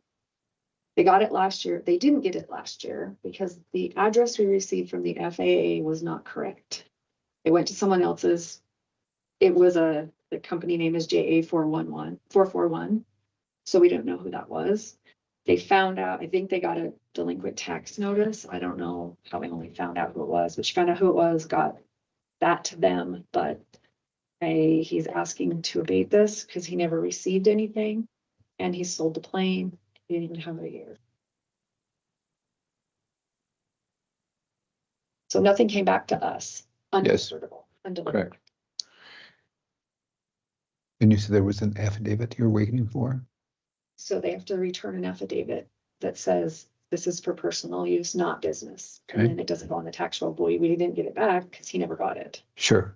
And he never got his assessment because the address was not right that the FAA gave us. So wouldn't we have to wait for the affidavit to come back before we go into the next step? Because we found out the new address for this year, he came in with that one and then he came in. He said, should have returned it. And he said, I didn't get it. So you And we gave him looked it one? up, and he returned it for this year. This is for 2025. Okay. And he sold it, but he never received it because it had 838 instead of 848. Okay. How much is it? That was for $821.36. Good was it? Okay. You approved him. He's ready for your son. Okay.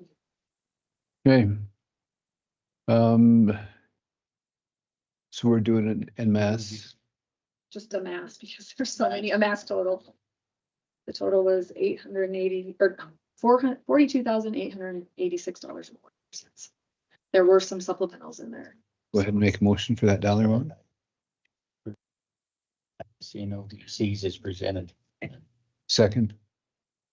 Second. All in favor? Aye. Aye. Opposed? Passed. So I have a question on that.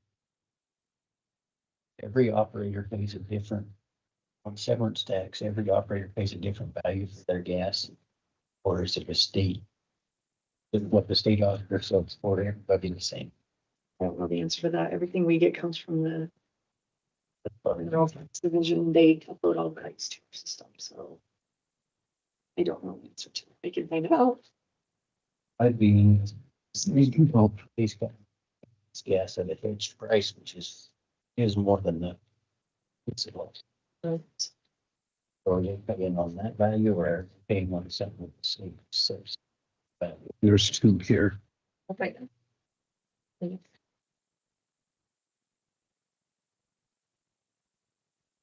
I presume these aren't in any specific order. I can match them. You're good.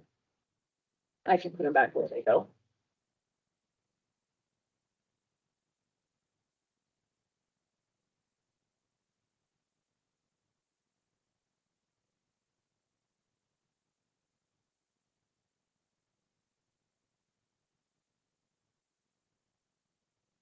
And then you had the one on the aircraft. Okay, so this needs to have its own separate motion, or was that included in the 42,000? Okay. Thank you. And you missed that. This person's airplane affidavit didn't come back last year, stating it was for personal use. They didn't receive it. The FAA sent us the wrong mailing address. And we didn't know who it was. And then somehow Emily found out later Send a delinquent tax notice, so. Tax. This aircraft. Correct. Motion made, Second. motion second, all in favor? Aye. Aye. Opposed? Passed.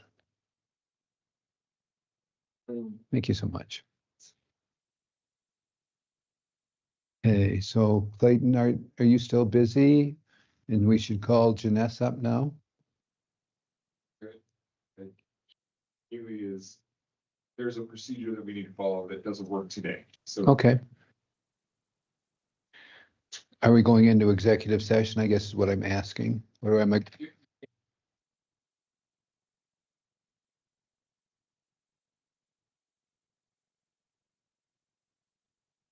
Okay.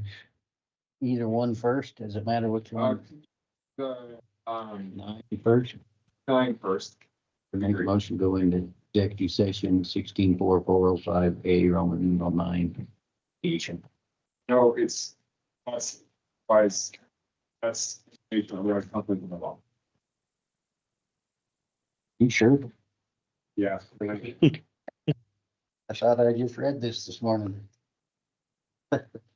All right, make a motion, go into executive session for Roman numeral 9, which is confident, what'd you say? Although, to consider information otherwise confidential.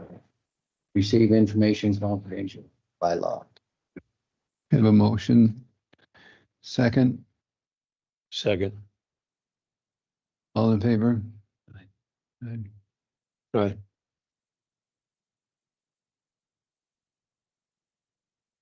Screens.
Okay, Mr. Chairman, you have my report before you, and given the time considerations, I'll just get to the points of what we need to know that you can't just read.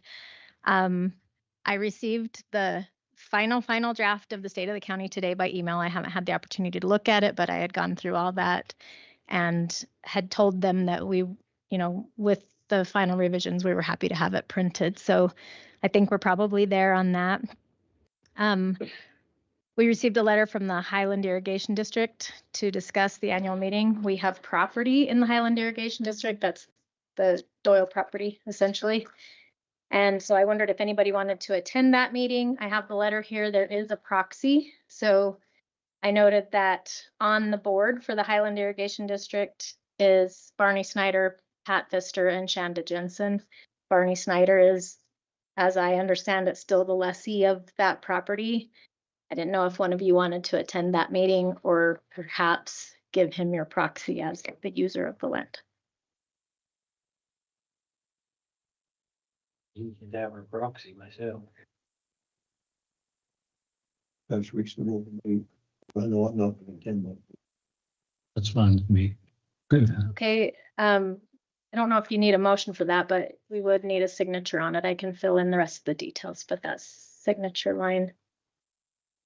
I'll skip everything else in the report except, Jana Lee asked me to notify you of some public health closures. There's the information about those closures, but essentially for the benefit of the public. On February 6th, they're doing a training all day, so their office will be closed. On March 25th, in the morning, they have a vaccine clinic at the Pinedale High School. April 7th in the morning, they are doing a community blood draw at the Marbleton Senior Center, as well as on April 8th in the morning. On April 22nd, they'll be closed all day for vaccine clinics at the Big Piney schools, and on April 29th, vaccine clinics at the Pinedale Middle School. I wanted to let you know that since this report was written, I've initiated the closeout of the state and local fiscal recovery funds grants that we received during COVID. And I've notified the auditor that closeout is underway. So they'll review the information and I'll either get a confirmation that they need more information or that closeout will be completed. And I might just give you a heads up today. Also during this meeting, I got an email from the hospital district asking if we will again do a letter, which is required in order for them to apply for a grant. We did a letter for them just supporting their last grant application in late 2024, I believe. And that was an application for getting an ambulance, and they did receive that grant. Now they're trying to, and again, it was during this meeting and by email, so I apologize if I get it slightly off, but they're going to retrofit a new chassis with old equipment, and they're applying for the same type of grant. And they just want a letter from the commission. That grant is due, I believe, the day after your next meeting, so you could make this decision then. But I guess I would ask, do you want me to write that type of letter to present to you at the next meeting for signature to get to them right away? Everybody's good with that? All right, I'll let her know. Let's see. And then the annual Wyoming Funding Summit is June 22nd through 25th in Gillette. I went a few years ago. I was given the option by you last year to notify some other grant writers within the county. I don't know if anyone went, but I wondered if you would like me to notify other grant writers in the county that is happening for potential attendance. That would be good. Yes. Okay. And I believe the rest of this, if you would like to move on, I postponed the next session until 2 o'clock. So We're right on schedule. If you have anything else you'd like me to go over that's on my list, I can do that. On item number 2 on your administrative update, no resolution. Dissolution. Yeah. Should we at least extend a letter of thanks or achievement to Mrs. Victory, please? You bet. Thank you. Anything else? Are there any other items here? Okay, any old business? Open to public comment for online or in person?